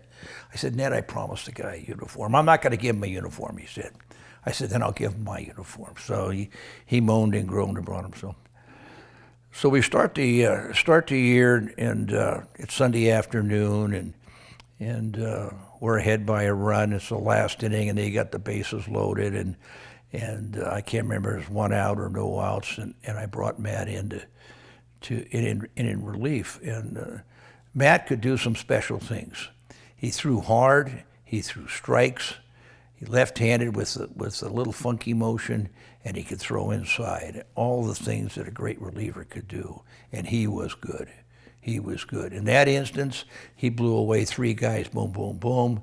He was super reliable. I mean, if they needed a starter, here's Matt Nutter. If they needed someone to close, there's Matt Nutter. If they needed a mop-up guy, there was Matt Nutter. So I thought I'd do it 1 year, and I ended up doing it for 4 years. And you know, I owe everything to Tom. You know, if he hadn't asked me, boy, it'd be a whole different ball game. I remember. I just think back to memories. I remember living kind of across the highway, close to the ballpark, able to walk.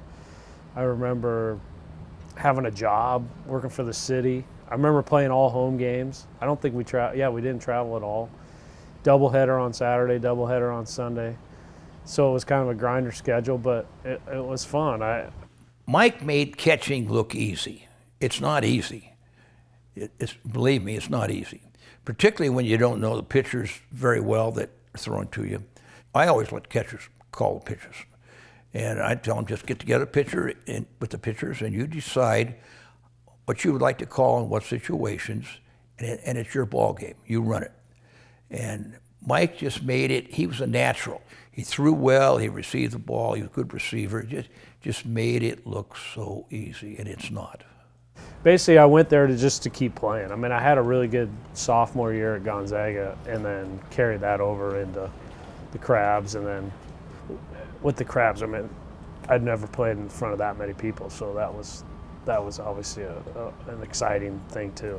And for everybody to know who you were and to root for you, and it was a cool experience. It was probably my first real experience of baseball, like outside of Gonzaga and playing in Spokane. So it was my first experience of playing in front of people, which is what I wanted to do for my career.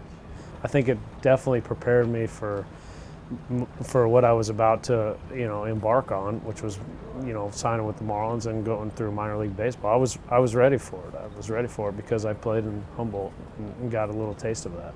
Man, what a great first step to play in a place like this, because the way you got treated, the competition, double headers, just the intense everyday grind of now you're not just playing to thinking my college development, you're thinking professional baseball, you're playing against former professional players. Adapting to playing every day, adapting with new players, because when you get into pro ball, every face you see on your team is somebody new. And what the Crabs exposed me to is that. If, I'm with them, for the most part, faces I've never seen before. One thing we all had one common denominator, was baseball. We wanted to win and have a good time doing it. So that made it easy. That experience right there got me ready for pro ball, where you're playing day in and day out, be on the field at such and such time, and it was starting to become like a little regular job. I think that the Crabs was my first experience. It was kind of like, it was a miniature little pro ball experience. You show up, go to the field, practice, hang out, play a game, and then doing that every single day. You don't really do that in college. You only play 4, maybe 5 games a week. You would play a game or you would practice. You never really would do both. And during the summer, you kind of have to do both because you're playing every day. I think it just got me ready for a bunch of different things. What that level of baseball shows is it does kind of weed people out, and it shows that, when you're playing baseball basically every day, but it really kind of shows you the baseball character of a guy and how important it is, and how they come to the ballpark. A guy like Mike Redmond, you're able to see a guy like Gary Wilson. You can see the level of commitment that those guys had to use that not as the end game and not as like a summer of goofing around, but as a springboard for professional success. The Crabs are not the sole beneficiaries of the minor league experience at Arcata Ballpark. The visiting teams also embrace the energy of the crowd, even if it is usually targeted toward them, as it was a welcome contrast to the empty stands many teams saw at their own home games. These teams that come in and play the Crabs, they want to come here because when they're playing a home game, there's 40 people in the stands. There's moms and girlfriends and dads, and here there's 1,000 people some nights, and it's a wonderful experience. I enjoyed coming up because I knew they were going to get a good caliber of competition when they came in. It was a big deal for the opposition too. I mean, they would roll in there. They're probably used to playing, in front of a dozen fans tops. When they're rolling in there and there's like a band in the stands, when there's that aura. When you play where I come from, summertime baseball with the Knicks, you're lucky to get 4 people there. And that's with both teams combined. But when you came up here to play the Crabs, and you read, because our coach would hype it up and to where it was like the New York Yankees, and then you see a roster and they had radio, and the plaza's just full of energy, and the stadium, the people. This is the real deal. The fans constantly heckling the other team. It was a fun environment. And I know other guys that played for other teams said they liked coming in and playing there because of that too. Wow, what an amazing baseball town and city. Really got to enjoy to see what culture was all about for a town that really just loved their baseball team. But when we rolled in there, it was like we were bingo long in the Traveling All-Stars. We were a bunch of inner city kids that were looking forward to getting out of the city and getting an opportunity to see something that we never had. And boy, oh boy, what a great time we had. Even though there weren't a lot of people that looked like us, they treated us just like any other team that they wanted to beat up on. And just the passion, the hoorah, all the razzing that went on in the town. It was clean fun. Usually about the 3rd inning, the chatter just starts going. The beers are kicking in, and the local guys have fun with you. Even though when they heckle you after if you just respond with a smile, man, the guy's shaking your hand, wanting to buy you a beer. You'll never experience this anywhere else. I don't care if you play minor league ball or, play in a top college league. the way this town rallies, especially California. I've been everywhere in California. I can honestly say there's no other place like this in California, summer ball. If you want to play pro ball, if you want to have that feeling, what it is to be able to channel your emotions and deal with the crowd and then deal with the people. There's so many little distractions you want to get into because it's inviting, but you're here to play baseball. And if you can concentrate on that, and then you got to play the beast, man. These guys are always good. They're loaded. It's never an easy task. Never. I don't care what year you come up here. Tom Giacomini stepped down from the helm of the Crabs after the 1991 season, and assistant coach Steve Neal was promoted to head coach. And I was assistant coach with Tom Giacomini. Then he got out of it, and they turned the program over to me. It was tough. You know, I was running Crabs camps with all those kids and trying to keep the guys organized, but it was a fun time. As a coach, there's always just that little pressure on you to fulfill what the Crab should be. What's the understanding of being a Crab? Hey, the understanding of being a Crab is you came here to fulfill your obligation, and it's about a product that they expect us to win. But I wanted to continue the success of the Crabs. That's something that I wish I could have done for many more years. So leaving that organization was a very difficult thing because Lou and I became pretty close. My second year I worked with Lou, he was a roofer and I would roof with him and we worked our butts off. And so leaving that and Ned and the players that were there, the organization, the fans, the band, I knew in my life I'd never get that again. And so, yeah, it's even tough for me to think about not being there longer, even today. I was the head coach at College of the Siskiyous, took over that program in 1993. When I came here, Vince called me and early on and said, Steve, I want you to come in and be my assistant coach at College of the Siskiyous. When I coached here that first year with Vince, he was like, I'd like to go somewhere and coach the summer. And I said, hey, I got some connections over there. I'll give a call. I'll give a call to Ned and I'll ask him, you guys got a coach. There's a young coach here that, I've coached with. I think he'd be a good fit. And it was probably not a short time after that where Ned Barsuglia actually reached out to me and kind of did an over-the-phone interview and asked if I was interested, and that's how it kind of all started in 1993. It was always special in the years where you had Gary Wilson or Byron Pontoni. You had some good local guys. A guy like Gary Wilson, he was basically everything the Crabs stood for. He just had this gift for knowing the game and the courage that it takes and the competitiveness and the willingness to do what it takes to win and be successful. As a kid from Humboldt County, your dream was playing for the Crabs. Your dream wasn't playing pro baseball. Your dream wasn't, everybody, I wanted to play college baseball for certain, but playing for the Crabs was like the ultimate for a kid like me from Scotia and Ferndale. Watching the Crabs was a special event for a young boy from Blue Lake. I would go with my brothers, Dane and Garth, and my dad, and our Little League team. They had a night where they called the Not Hold Gang, and they gave you a card, and you could get in with your Little League team. So, we all know the Crabs is a huge thing for the local community, northern Humboldt County, Arcata, Eureka. But I don't know that anybody really grasps what it's like to be the kid growing up watching them and then be the kid that's playing for them, The first opening night after I had finished my freshman year at College of the Redwoods, I was out there on the outfield grass playing catch with, I don't remember who it was, but I caught myself looking around and at these players like I'd been watching them from the stands for, 10 years.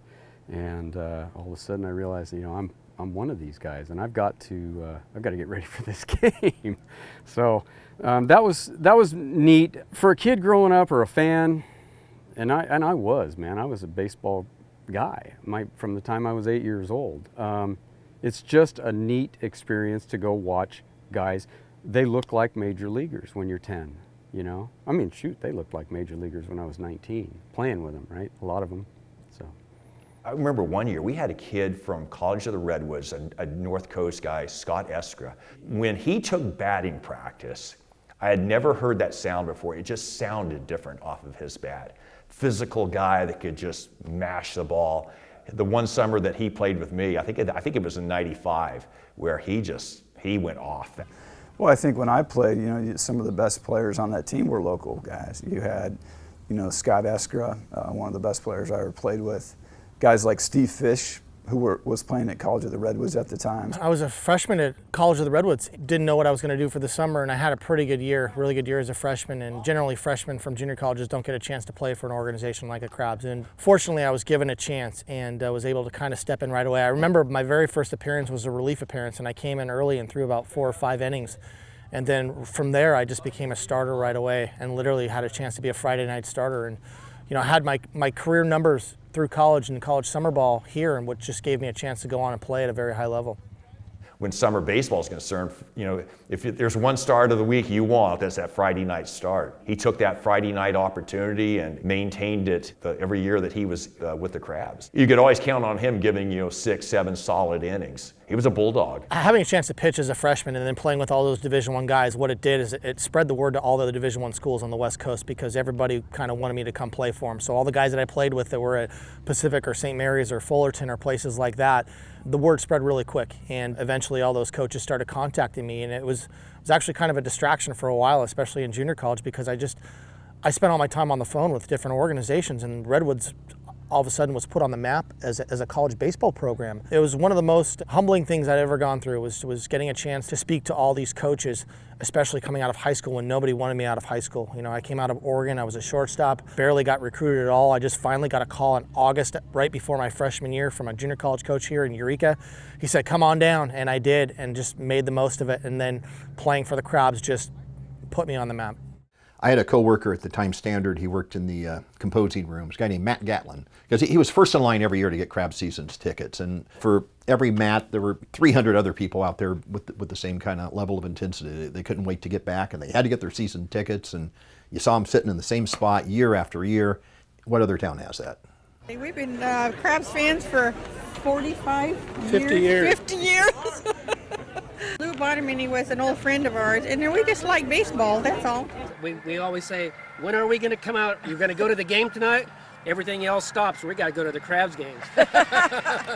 We did have a game several weeks ago where the plate was covered with an inch of dirt, and the umpire simply would not wipe it clean. That gets dangerous.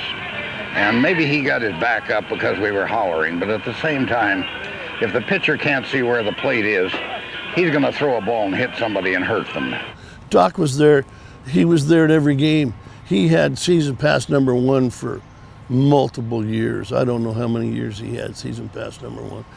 Bill Bache, he helped a lot. He would, wherever he was needed, he would, if it was, bringing baseballs, whatever. He was there. But yeah, Bill Bache was a part of the Crabs that, and Ugo, Ugo of course. But there's just a bunch of genuine, real, wholesome people that helped that team and drove that team and supported it. I miss the old crew, and I really miss Baseball Betty. She was a star. We used to drive in from Alder Point to watch the games. That's when they played in Albee Stadium in Eureka. And then I moved back to Eureka about 33 years ago, and I've come steady ever since. She was awesome. I mean, she was like my mother when I was here, and she'd bring us KFC every day, and just was the most incredible woman on the planet. And the day that I had found out, I was pretty broken, really broken, and I'll never forget, Ned called me right away. I think I was somewhere in my first year of pro ball, second year of pro ball, when he let me know it had happened, and it was pretty shocking, but it was some incredible memories with those people. Baseball Betty loved baseball games, knew the players, knew all their names. You could see her there every day, shout hooray when they play. Just do your best and go on up. Since the Crabs were founded, summer collegiate baseball has changed significantly, and many teams have come and gone from the Crabs schedule over the years.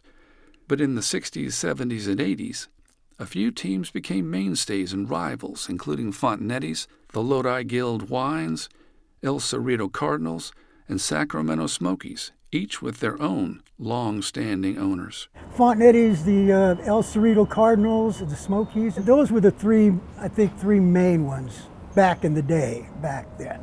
The Smokies were a rival, but Fontenetti's was the one. It's probably as big a rivalry as you can get when it comes to summer baseball. You heard their name all season long before they ever showed up, and we knew that was the team we had to beat. Of all the teams that we played, Fontenetti's consistently came in as stacked as possible, and they gave us a run. They were a bunch of guys that might have been a little bitter because they just got cut from AA or whatever. Fontenetti's was fun. It was, they challenged you. They had some big sluggers. Well, yeah, I remember one player in particular on Fontenetti's, and that was a guy named Frank Johnson. Played with the San Francisco Giants briefly in the late 60s, early 70s.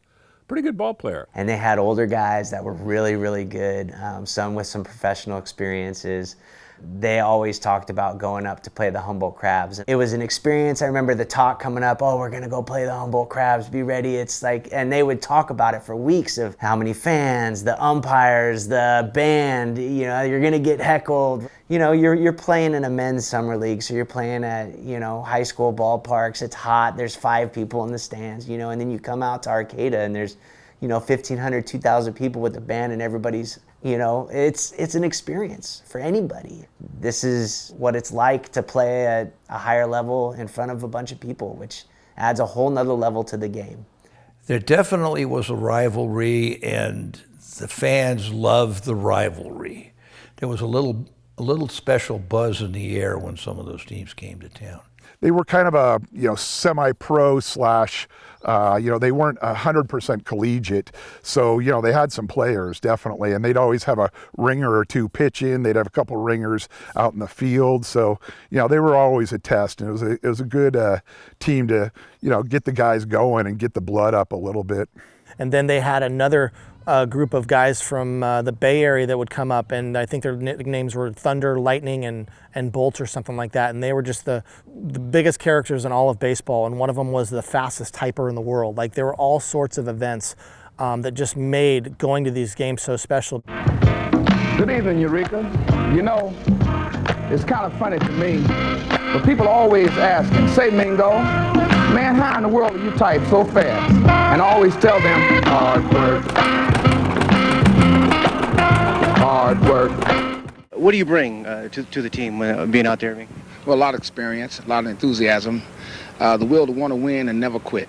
Just keep going on. We had guys like Ron Mingo on our team, and Chucky Johnson and Pat Mears, like guys that played at a very high level. And for some reason, I feel like the fans had like this affection for the Fontenetti's guys because they were the older, they were characters. Fontenetti's was huge. And Mingo and the rest of the crew, they were getting older. I would say they had to have been in their late 30s, maybe even early 40s at the time. And they did start becoming a little bit more easy outs as they got older. I was getting bigger, I was getting stronger. I remember having pretty good success against those guys. In 49 years of semi-pro baseball in Humboldt County, the Humboldt Crabs have won 1,548 games. This Saturday night, they begin to add to that total as they inaugurate their golden 50th anniversary season. And 7:15, we'll have opening game ceremonies. We're going to have the original 1945 team that are left. There's about 5 or 6 that are left. We'll be here and have a few words, and then we will have some of the players, the old 45 players, throw out the pitch, and we're ready to go for 1994. After celebrating the 50th anniversary of the Crabs throughout the 1994 season, nobody could have expected the news that splashed across the front page of the Times-Standard on February 2nd, 1995. It was a big shock that night when I walked in, saw the headline of the newspaper. We knew we had to do something. I remember seeing it in the newspaper, and the first thing I did is call Ned and said, what the heck's going on? And he said, are you interested? And I said, well, yeah, I'm interested in the Crabs. And he said, well, I'll put your name on the list. And a lot of people were calling Ned then. I mean, the whole community, everybody was upset. Dad was over in Reading doing some consulting work. He had just retired from the YMCA after 32 years and moved up here. So I called him up and said, hey, any chance you want to save the Crabs? Yeah, let's investigate it. And so we met with Ned, and Ned said, well, I've got to go talk to somebody. And we knew who it was. He had to go talk to Louis. When our organization took it over, he said, I want it to be a competitive team. I don't just want local ball players. And so we had to promise them, tell them, no, that's the whole idea. We want the best team we can put out there. So we're going to continue to try to keep the same thing going that you had going. And he said, oh, great, if that's the way it's going to be, wonderful. You guys go ahead then, keep the name. And we met with Ned again. He asked him, he goes, well, what background do you have? And he said, well, I just retired as president of the Orange County YMCA, and I oversaw 15,000 people. And Ned kind of just, his jaw dropped and says, okay, I think you're our guy. So Ned was not a young man when he was handling everything when I was coaching. And it's a full-time job, particularly during the summer. You know, at the end of the day, it was tough for Ned. He was getting a little bit older, and everybody in the organizations was getting older. But, you know, Jerry Nutter stepped in and took over, and crowds were as good as they ever were, and the excitement was there. Ned had that all planned. He had the whole handover planned. He already had the roster pretty well set. He already knew what the schedule was. He knew exactly what he was doing. He knew that the community was going to come and jump behind. But he said he knew that they wouldn't until he quit. Well, I thought that was the best way to stir up the community, too. No, I didn't think it was going to fold. I knew somebody would come along. Because I would make sure that we'd get somebody to make sure that they would keep it going. We organized a not-for-profit corporation in which the community owns the ball club. We have a board of directors of 15. We're recognized by the federal and state government as what's called a 501c3, which is a category of nonprofit organization. And the board acts on behalf of the community to govern the work of the organization. We met at the Golden Harvest, which was a restaurant in Arcata, and we ended up meeting there for many, many years. And the first meeting was just jam-packed. There must have been 30 people in there. Everybody had a job. And Ned used to do that all by himself. It was pretty much Ned. I mean, that's what he did all year long. He got his schedule, he knew exactly what he was doing, sold all the ads. He did the whole thing. So now we were all volunteers. Jerry was the leader. Jerry took the team, grabbed the bull by the horn, so to speak, and asked each one of us what we could do and who would do it. Everybody was eager, in on it, board meetings once a week, sometimes twice a week. There was a lot of effort and a lot of work put into it. We've got to develop a long-term look and make some decisions like, do we want to again become a national force in semi-professional baseball? If so, we have to recruit differently, we have to have a different strategy on and off the field. And that's a determination the board has got to make now between seasons. I think that Jerry and I, having come from the YMCA with volunteers, were really the important part of the organization.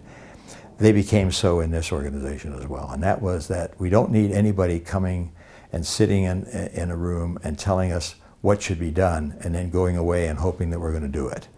If you're going to have an idea, then help us figure out how we're going to do it, and you become part of that getting it done. Yeah, I think that was one of Dad's real strong points was, we had people obviously getting a hold of us and saying, hey, I want to help, how can I help? And he was very good at plugging in people, finding out what their qualities and their talents were, and plugging them into different areas. Basically, if you came on the board, you had to perform a task, and he made that very clear.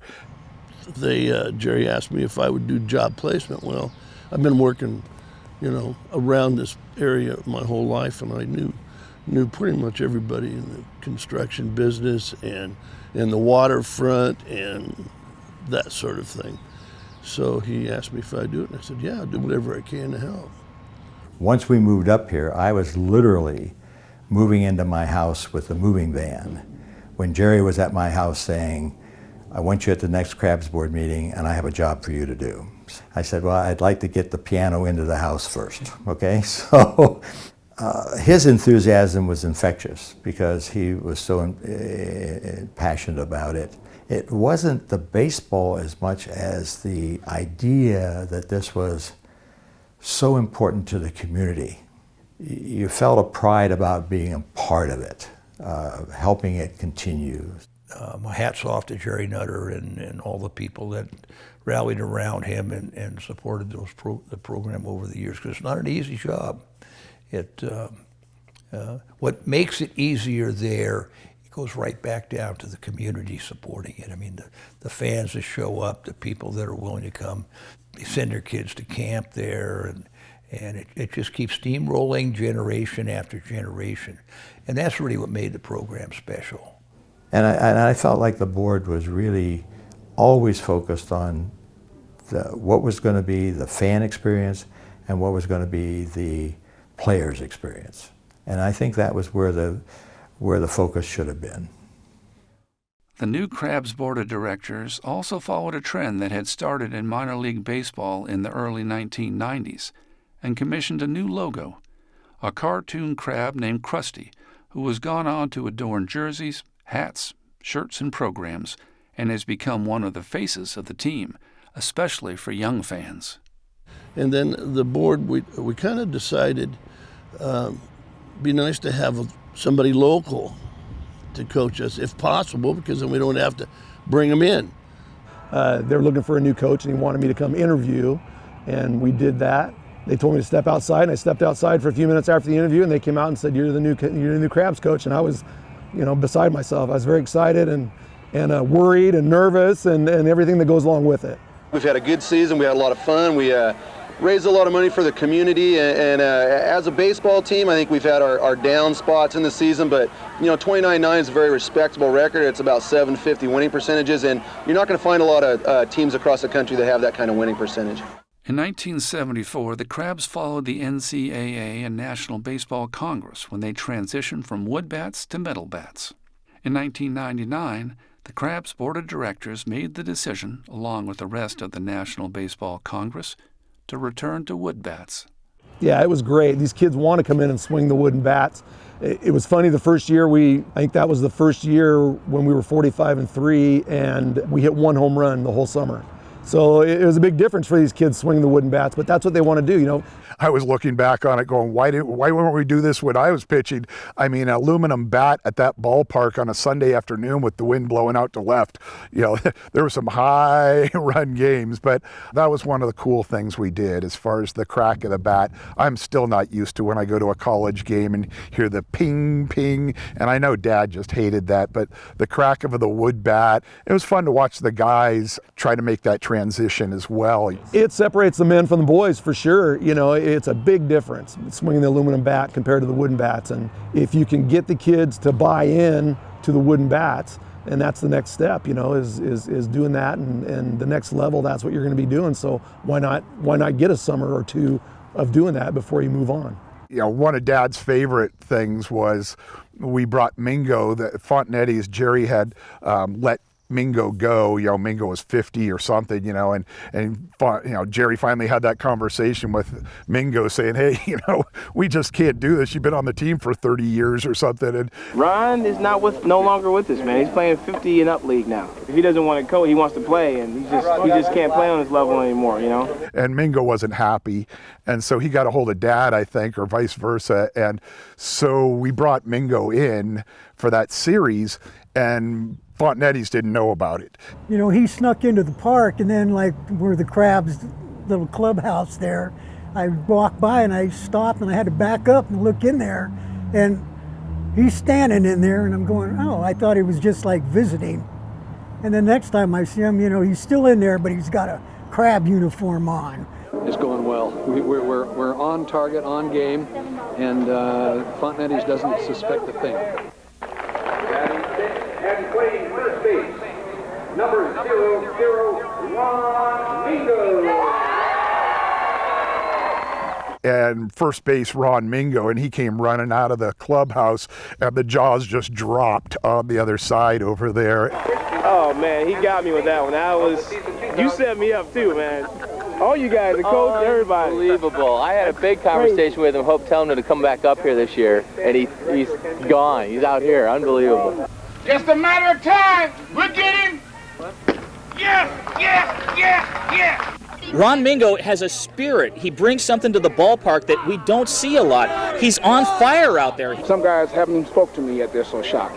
They're still, they're in the days, man. I'm telling you. This is the greatest thing that has happened in my amateur career. This is really beautiful. I really love it. It was great. It was just a fun thing between Dad and Jerry Fontanetti. They like to kind of butt heads, and it was kind of his little ha ha ha, got you, Jerry. While the board of directors started running the overall operation of the Crabs, Ned continued to recruit players, always a space for the best locals. I grew up going to Crabs camp with Brandon Marcelli and Nick Seeley, and when we got old enough, we were lucky enough to get to play for them. There was Marcelli, Ciccone, Nick the Stick is what we called him, Seeley. Those guys, they were ballers. They were some of our best players. And, everybody kind of did their job and worked hard. And those local guys, I think Ned did a good job of getting guys that were like true ball players. The people coming in from out of town were asking you questions and where it was a good place to eat. They fit right in. It wasn't a hard mesh at all. So it kind of was a good intro to have your teammates be able to kind of educate you on what you're kind of stepping into, the magnitude of it. The last year I came back, I was done playing in college and just came back to play one more summer. It was great. I mean, you got a sold out stadium and fans are cheering for you, and you know you're going to be on a good team.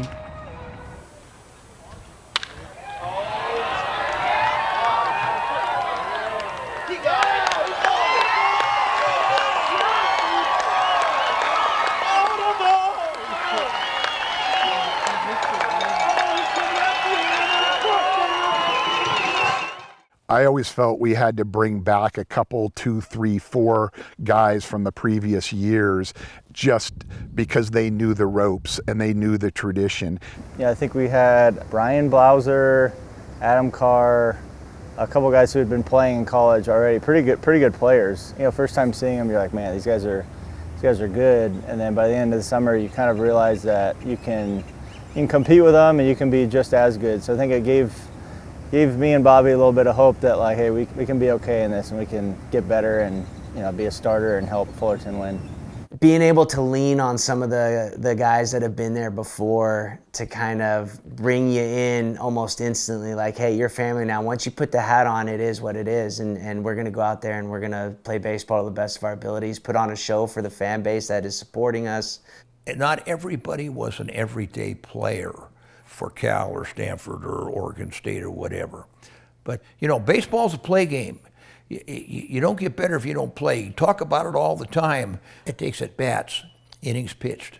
The competition was pretty good. I think using a wood bat, you find some flaws in your swing that maybe you don't with a metal bat. Definitely got stronger throughout the summer. Redshirting, you don't play at all in college season, so it's mostly practice. So getting out, game experience using a wood bat definitely helped me, get better and then get to start the next year in college. It was definitely by far the largest crowds I've ever played in front of, and it made you connect with the community and the fan base and just made you play super hard, and they loved their players, and it was a special relationship that I felt that, from day one, you try to win them over and you try to be that Crab that everybody rooted for. It was a lot of fun. It definitely made it easier going back to Fullerton and then being in those games with a good amount of fans and then playing in the College World Series with, packed crowds to not be as nervous.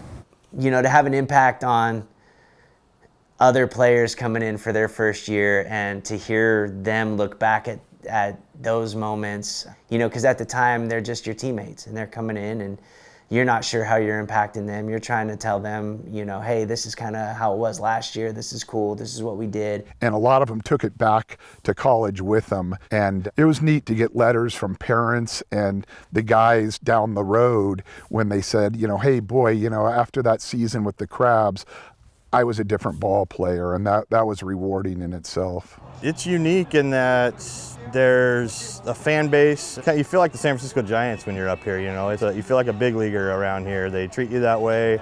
The community involvement, everywhere you mention up and down the coast, the Crabs, everybody lights up, they know about it.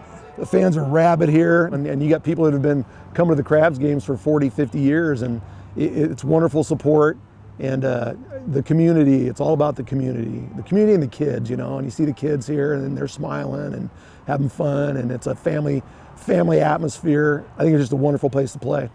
The weather, the fog, the plaza, dealing with the multicultural experience in that respect. It's awesome. It's something that was like no other place I'd played, you know. It definitely is unique.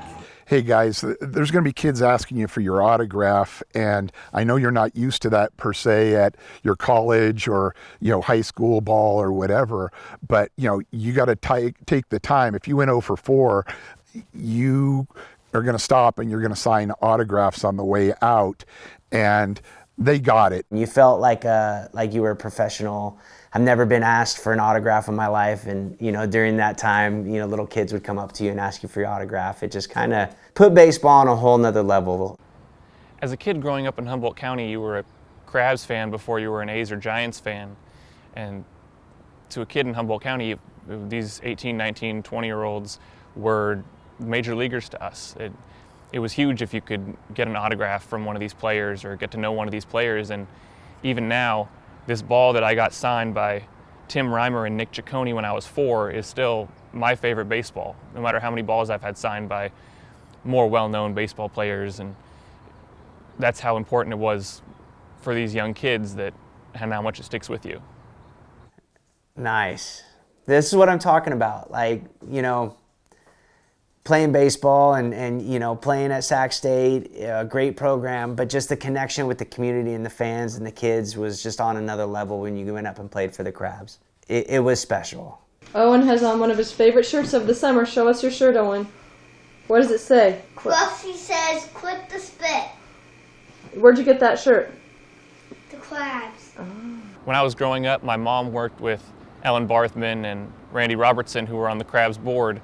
And at that time, the Crabs board wanted players to go out and interact with the community, and one of the ways they did that was having families, especially with young kids, have Crabs players over for things like barbecues. And so my parents hosted barbecues, brought friends over, and had Crabs players come over, and the players would come over and play wiffle ball with me and my brother, and we'd be able to go out there and play with these players that were like major leaguers to us, and we're out there playing wiffle ball in my front yard. And then when you go back to the ballpark and see a game and talk to the players because they know you, because they've been to your house and been to barbecues. Your family was a big part in hosting the Crabs and being a part of the Crabs players and, you know, being a support. I remember you were pretty young at that age, you know, doing anything we can to play catch or throw the wiffle ball around, things like that. And seeing how it kind of sticks with somebody down the road in life kind of puts it full circle. That's pretty cool. That's kind of cool how you have this. For recruiting, it wasn't just about how good is this player, can they help the team win? It's, is this a good player who can also be good in the community, who can also be good with kids? You know, that's what made my time there, at least for me, so special was, like I said, the connection with the community, the kids, the fan base. You were the highest level of baseball around, you know, so it really gave guys like me a major league experience. And playing for the Humboldt Crabs those 2 summers were by far some of the best years of my playing days and my life. The relationships that were made, and you know, things like this, seeing things like this come full circle, it's pretty awesome, Connor. Prior to the game, and the guys are out there in the field warming up, and there's a young man, a youngster at the screen, and he's yelling to one of our players. And his mother comes down and says, "Okay, you have to get away now because they're trying to get ready to play the game." And this young boy says, "But Mom, he knows me. He knows my name, Mom." That's how important it was for the kids. Coach Al Brizak was an assistant coach here when I was here my first couple years playing, and he left to take a college job in Wisconsin, and Shorty Ames called me and said, "Hey, I want you to come be my assistant coach." That first year it was with myself and Reggie Christensen, who's the head coach of Sac State now. Yeah, no, it was just an exciting opportunity to come back and do that as a coach and kind of give back at, You know, I played there for 2 summers, so I had an opportunity to come back and give back with something that, and at that point I knew I wanted to get into coaching, so it was obviously something to have on your resume to gain that experience. And that was certainly a fun summer with some really good players on that team as well. Reggie went on to coach at Menlo and then do all kinds of other great things after, and I stayed on board and kept coaching with the Crabs. I remember Shorty calling me up and saying, hey, I'm all done. And I was on the board. I was like, wow, I've never coached before, but boy, that sure sounds like fun. And when I was playing, I was kind of a coach in a way to the guys and helping Tom and Shorty. And so I applied and we did the interview and it went okay, I guess. And I can remember getting the call here. Randy said, you know, we'd like to offer you the job. And I was head over heels like, wow, this is fun. This is going to be neat. And it was, Robin was there, thank goodness, because, I had no experience of putting on a uniform and bringing out the lineup card and doing all that kind of stuff and making all the decisions you have to make. So obviously Robin was huge having him there. So yeah, it was an interesting transition. The first year was probably not the smoothest year or my best year, but each year obviously I got a little more in tune to how it all worked. Yeah, it was just a great 8-year ride as far as having the guys coming in, know you only have 2 months, and at the end of the 2 months, did I do my job? They called me up, hey coach, that was the greatest summer of my life. And that's when you know you did your job. After the Crab, this board took over, Ned would sit in left field. There was no picnic, no nothing in left field. So he had a chair out there. Fred took care of his chair, and he'd sit out there so he could talk to the players and watch and not be bothered. Ned was getting up there, and it takes a lot of effort. So, and he did a lot of the scheduling. He had all the connections, and people were calling him, other teams, other coaches like that. So he had that whole network going there. So you could see just how sharp he was and how good of an eye for talent he had and how good of an eye for minutia. I know he spent a lot of time on the road scouting guys and bringing in really top-level talent. When I first started coaching, he asked me to try to help. Hey, we needed a couple guys. I knew some people at some schools. Adam Carr was one of our players, and I coached him in high school, and I brought him up right out of high school, and Adam was a star, played a lot of baseball, and he helped legitimize myself to Ned because the way Adam played, and then I had got some other really good players. So Ned and I kind of worked together on it for a while, and then we had a little hiccup. There was a little bit of, I took a player that he said we need a position. I went and took a pitcher and a third baseman. Called Ned and tell him I'm all excited, and Ned's like, oh no. Apparently those guys had a long time beef, and I was like, now my worlds were kind of colliding, and basically Ned's like, we're not taking those guys, and I just told Ned at that point, like, maybe I shouldn't be doing this at this point. Maybe, if you're not going to let me do what I need to do, then maybe it's not time for me to do it. And at that point, he got really mad at me. You could just do it yourself if you want. And that was not what I wanted at all. And it was Ned's deal. If he wanted to keep doing it, I wasn't trying to take it from him by any means. I was honored to learn from him. I learned so much from that guy. Me and Matt Nutter kind of did it together at that point. I kept doing the recruiting, and we got it done, and we had some really good teams, and Ned was still involved. Ned would actually sit up on the freeway over there, I swear, I'm not kidding you, and I'd see his old, I think it was an old, probably 1987 Toyota Corolla that he had, and I'd see him during games. He wouldn't come down and talk to me for like a couple years, but I'd see him up there watching games, and then I'd hear from him every once in a while and saying, you're doing a good job. As Ned was, getting older, and I reached out to him and we connected. I feel very, very good about how our relationship ended when Ned moved on. He told me some stuff that really meant a lot to me, and he told me how proud he was of me and that I did a good job. That's stuff that I'll never forget, and I'm eternally grateful to Ned. I love the guy. Anybody that knows Ned, he knows he can run hot, and I was on his bad side for a couple years, but I ended up on his good side. So through 2025, the Crabs have produced 73 major leaguers, with 3 of those future major leaguers playing together for the Crabs in 2016. Our hitting coach at that time, Tim Wheeler, was a huge help. He was just getting out of pro ball, so anything he said I was super bought in on. So I think I was able to kind of dive in wholeheartedly to what he was saying and really attack the drills that he gave me, and that was the first time I really focused on something and had my routine dialed in. And Yeah, no, I think Tim just had got done playing and wanted to get into coaching.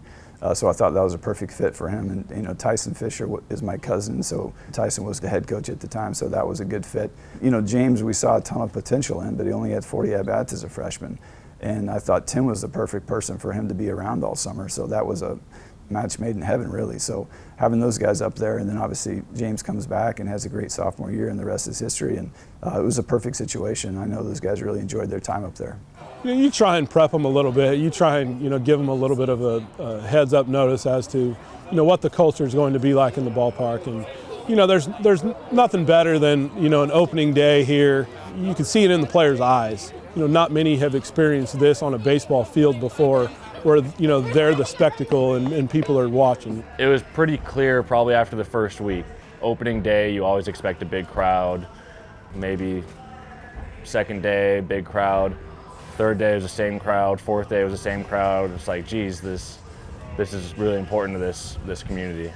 I think the 2016 team was, very special in the sense of you had 3 future major leaguers that were on that team. When they're here with us, they're very young, they're raw. They would show signs and glimpses of, what would be. I remember James Outman hit an absolute bomb here against Top Speed Baseball, big moment. David Hamilton hits a walk-off home run, refuses to step out of the box because the pitcher's quick pitching him. Jason Alexander was our Friday night guy, he's lights out. And those guys were obviously few and far between, but we also had other guys that were riding on their coattails. And I think that team, they set the Crabs all-time single-season home run record for a team. It was night in, night out of, us really, driving balls and, hitting for some power and doing some good things. I feel like that summer was kind of the beginning for me to where I became focused and, had this intent to really play baseball. And the credit goes out to the coaches there that, kind of made me hungry. And I'm glad I was able to kind of carry that to where I'm at now. Everybody loves their experience. I mean, I've not had one kid come back and say, man, I don't send guys there. Never once. And that's really rare because obviously it's just a unique situation. It's just like one of those things you're not going to have any concerns or worries, and they're going to come back better for having been up in that experience. 3 future major leaguers, that's, to me, kind of unheard of, and just, the way that everything gelled there. And it's very cool to see, and and I think in the future the Crabs will continue to have that. So in 2007, I came up here, and they had me playing first base. I struck out my first at bat, but the fans were still cheering for me. And I remember asking Matt Nutter, "Is it just because I'm the 4-hitter people are going nuts?" And he just said, "Hey, it's because they all think you're a local because of the name Giacomini." So I just ran with that, and I was like, well, I'll take it. This is where I fell back in love with baseball, and I wanted to come back to Humboldt every year because this is just where baseball was the best for me. The whole aura around the game and the community, especially just how they round up, it just made it so special for me as a player, and I just needed to play baseball and relax, and that's what the Crabs did for me. And we're here because of our community. The reason why the Crabs are successful and why I feel we will always be successful is because the community that we have supporting the Humboldt Crabs, right? And to be the 9th manager, it's definitely one of the biggest honors I've ever had in baseball, to be able to be trusted with an organization like the Crabs. I'm going to give it absolutely everything I have to keep that tradition going, and I'm really looking to hold on to a lot of the traditions and the way that the Humboldt Crabs have done baseball in the past. And we've definitely adapted new things like the league, which is huge, the PEL, because I think that's really great for the community, that's great for the organization, and it's great for our guys to be a part of a very competitive league, because that's what we want for them. We want them to face the best possible competition that we can put together, but also putting a product on the field that is worthy of watching, worthy of the Humboldt Crabs name, and really keep that going. And so I've made a lot of great contacts over you know, since I got the manager role over the last 5 months, selling the Humboldt Crabs to as many schools as I can in the nation, and explaining to them how much better our competition is and really what this place is about, and using that to grow, because, you know, our job is to put the best product on the field, and the competition we play is a huge part of that.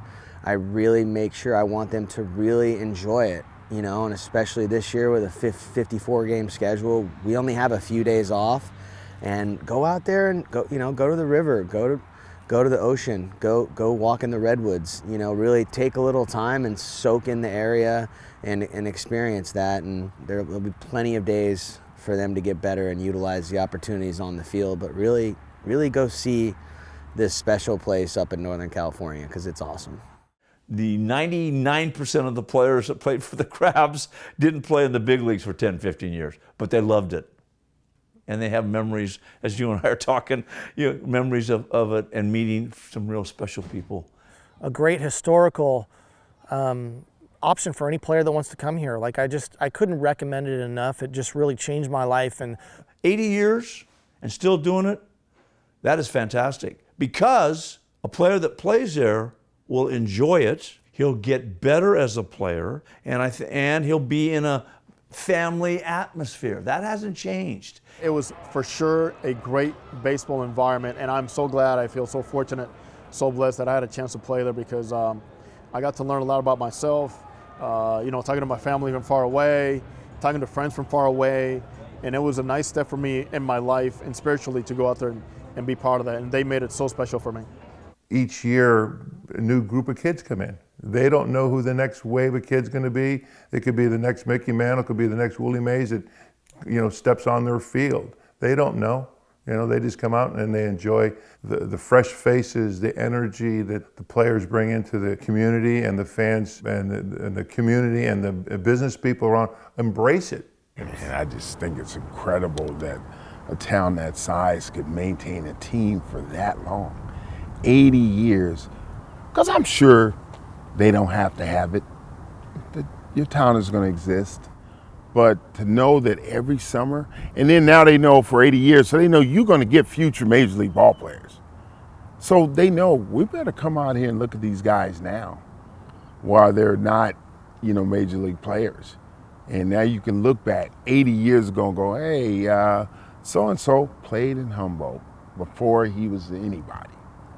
You know, coming to San Francisco or to Oakland for stinking, you know, 25, 30 years to play the Giants and or the A's.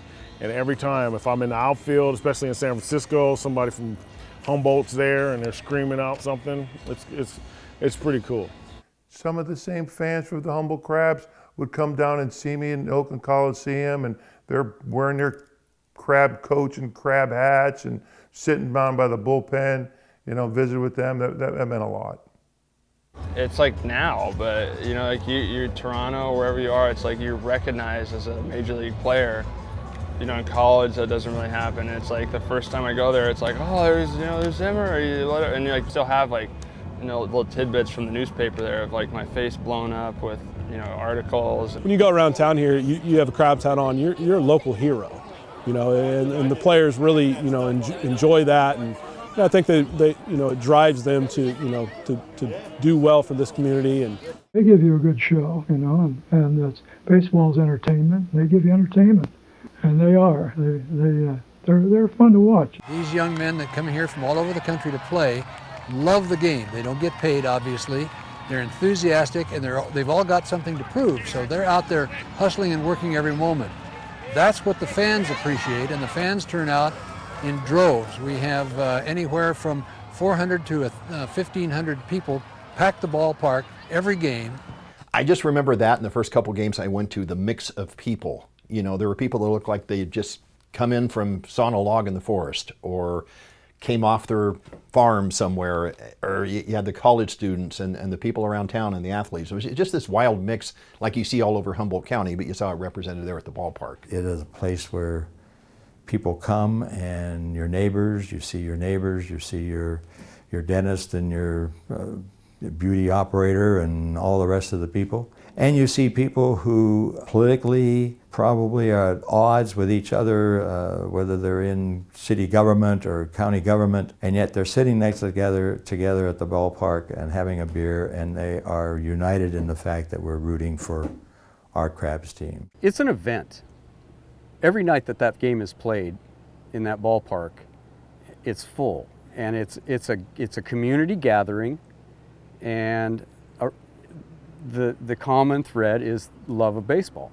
It's a huge thing for the local community. I can't even imagine Humboldt County without those Humboldt Crabs playing in the summertime.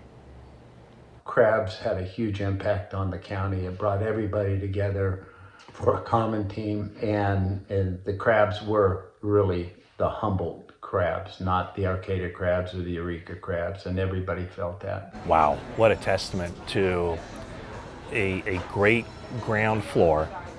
What Ned, Lou, Don, and many others built, what they were able to build upon, and then have it in such a great state where it's special to a lot of people.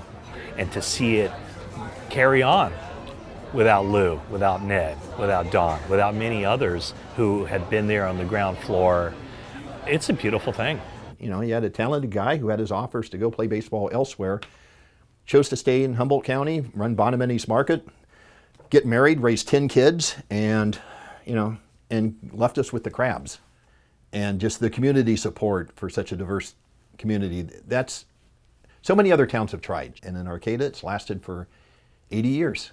One guy had a good vision, and he surrounded himself with good people, and the fact they always win, I think, helps a lot too. Well, the North Coast, well, they lost a true sports legend with the passing of Lou Bonomini over the weekend. In his 84 years, his two true passions, his family and baseball. But to you and I, Bonomini will be remembered for what he started, the Humboldt Crabs. In this process, he's given Humboldt County just an amazing gift of the thousands of people, kids, families who've enjoyed Crabs baseball, not to mention the thousands of young athletes that have come here to play ball, both as members of the Crabs and as opponents. He was a real baseball fan. This is just unique. Like I said, I wish I had the vocabulary to say a big word that would explain this place, but I don't think words can. You just got to come up here and feel it and smell it and live it. So if you don't know Humboldt Crabs baseball, you're missing out.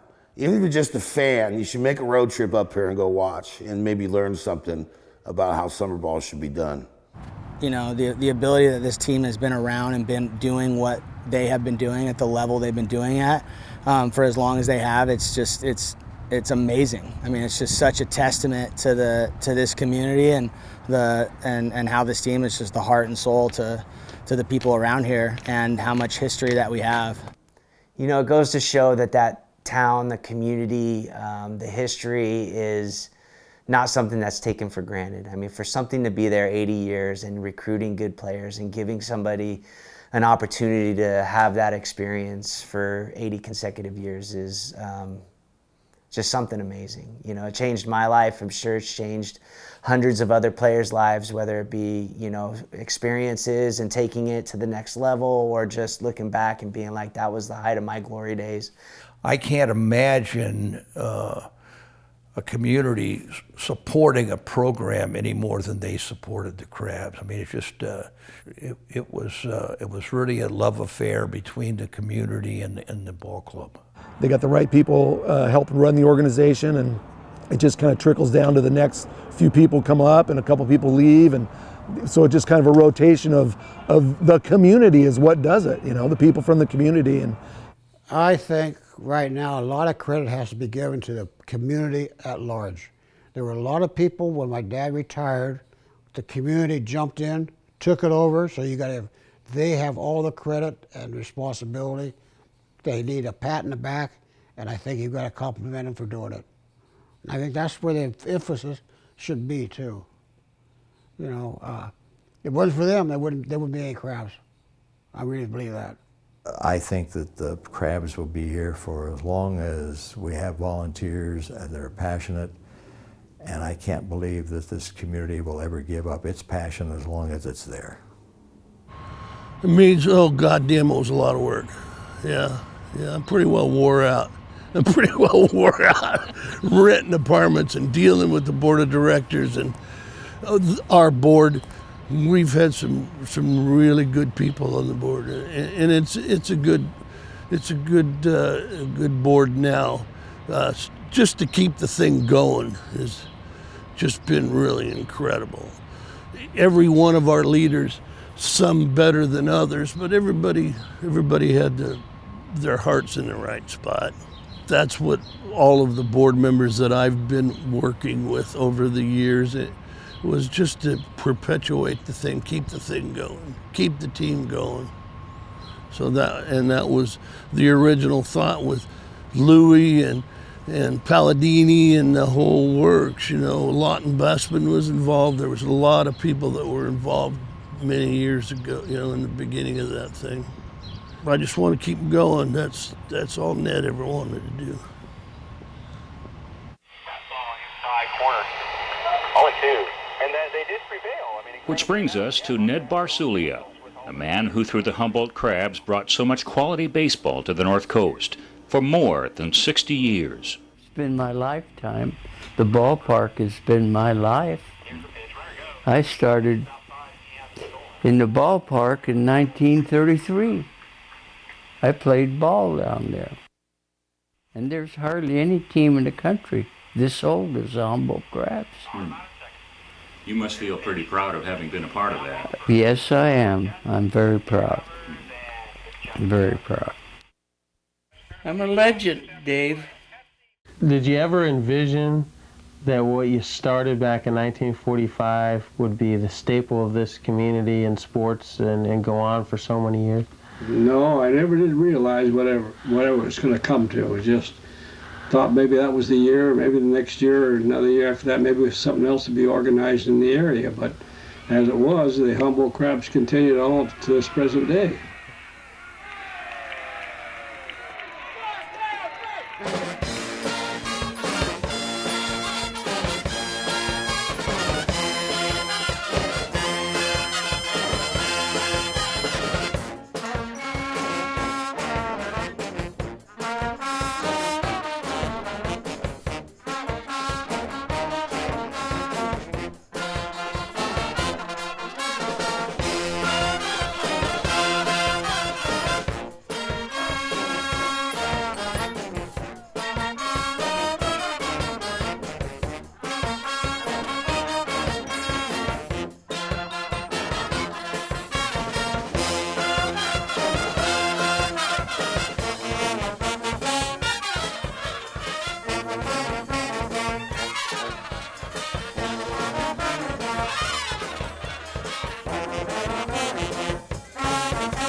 That'll do it from the ballpark tonight. The Crabs win by a 9-0 count from my broadcasting buddy, the Professor Benjamin Schaefer. I'm Hulk Holcomb, and we're rounding third and heading for home.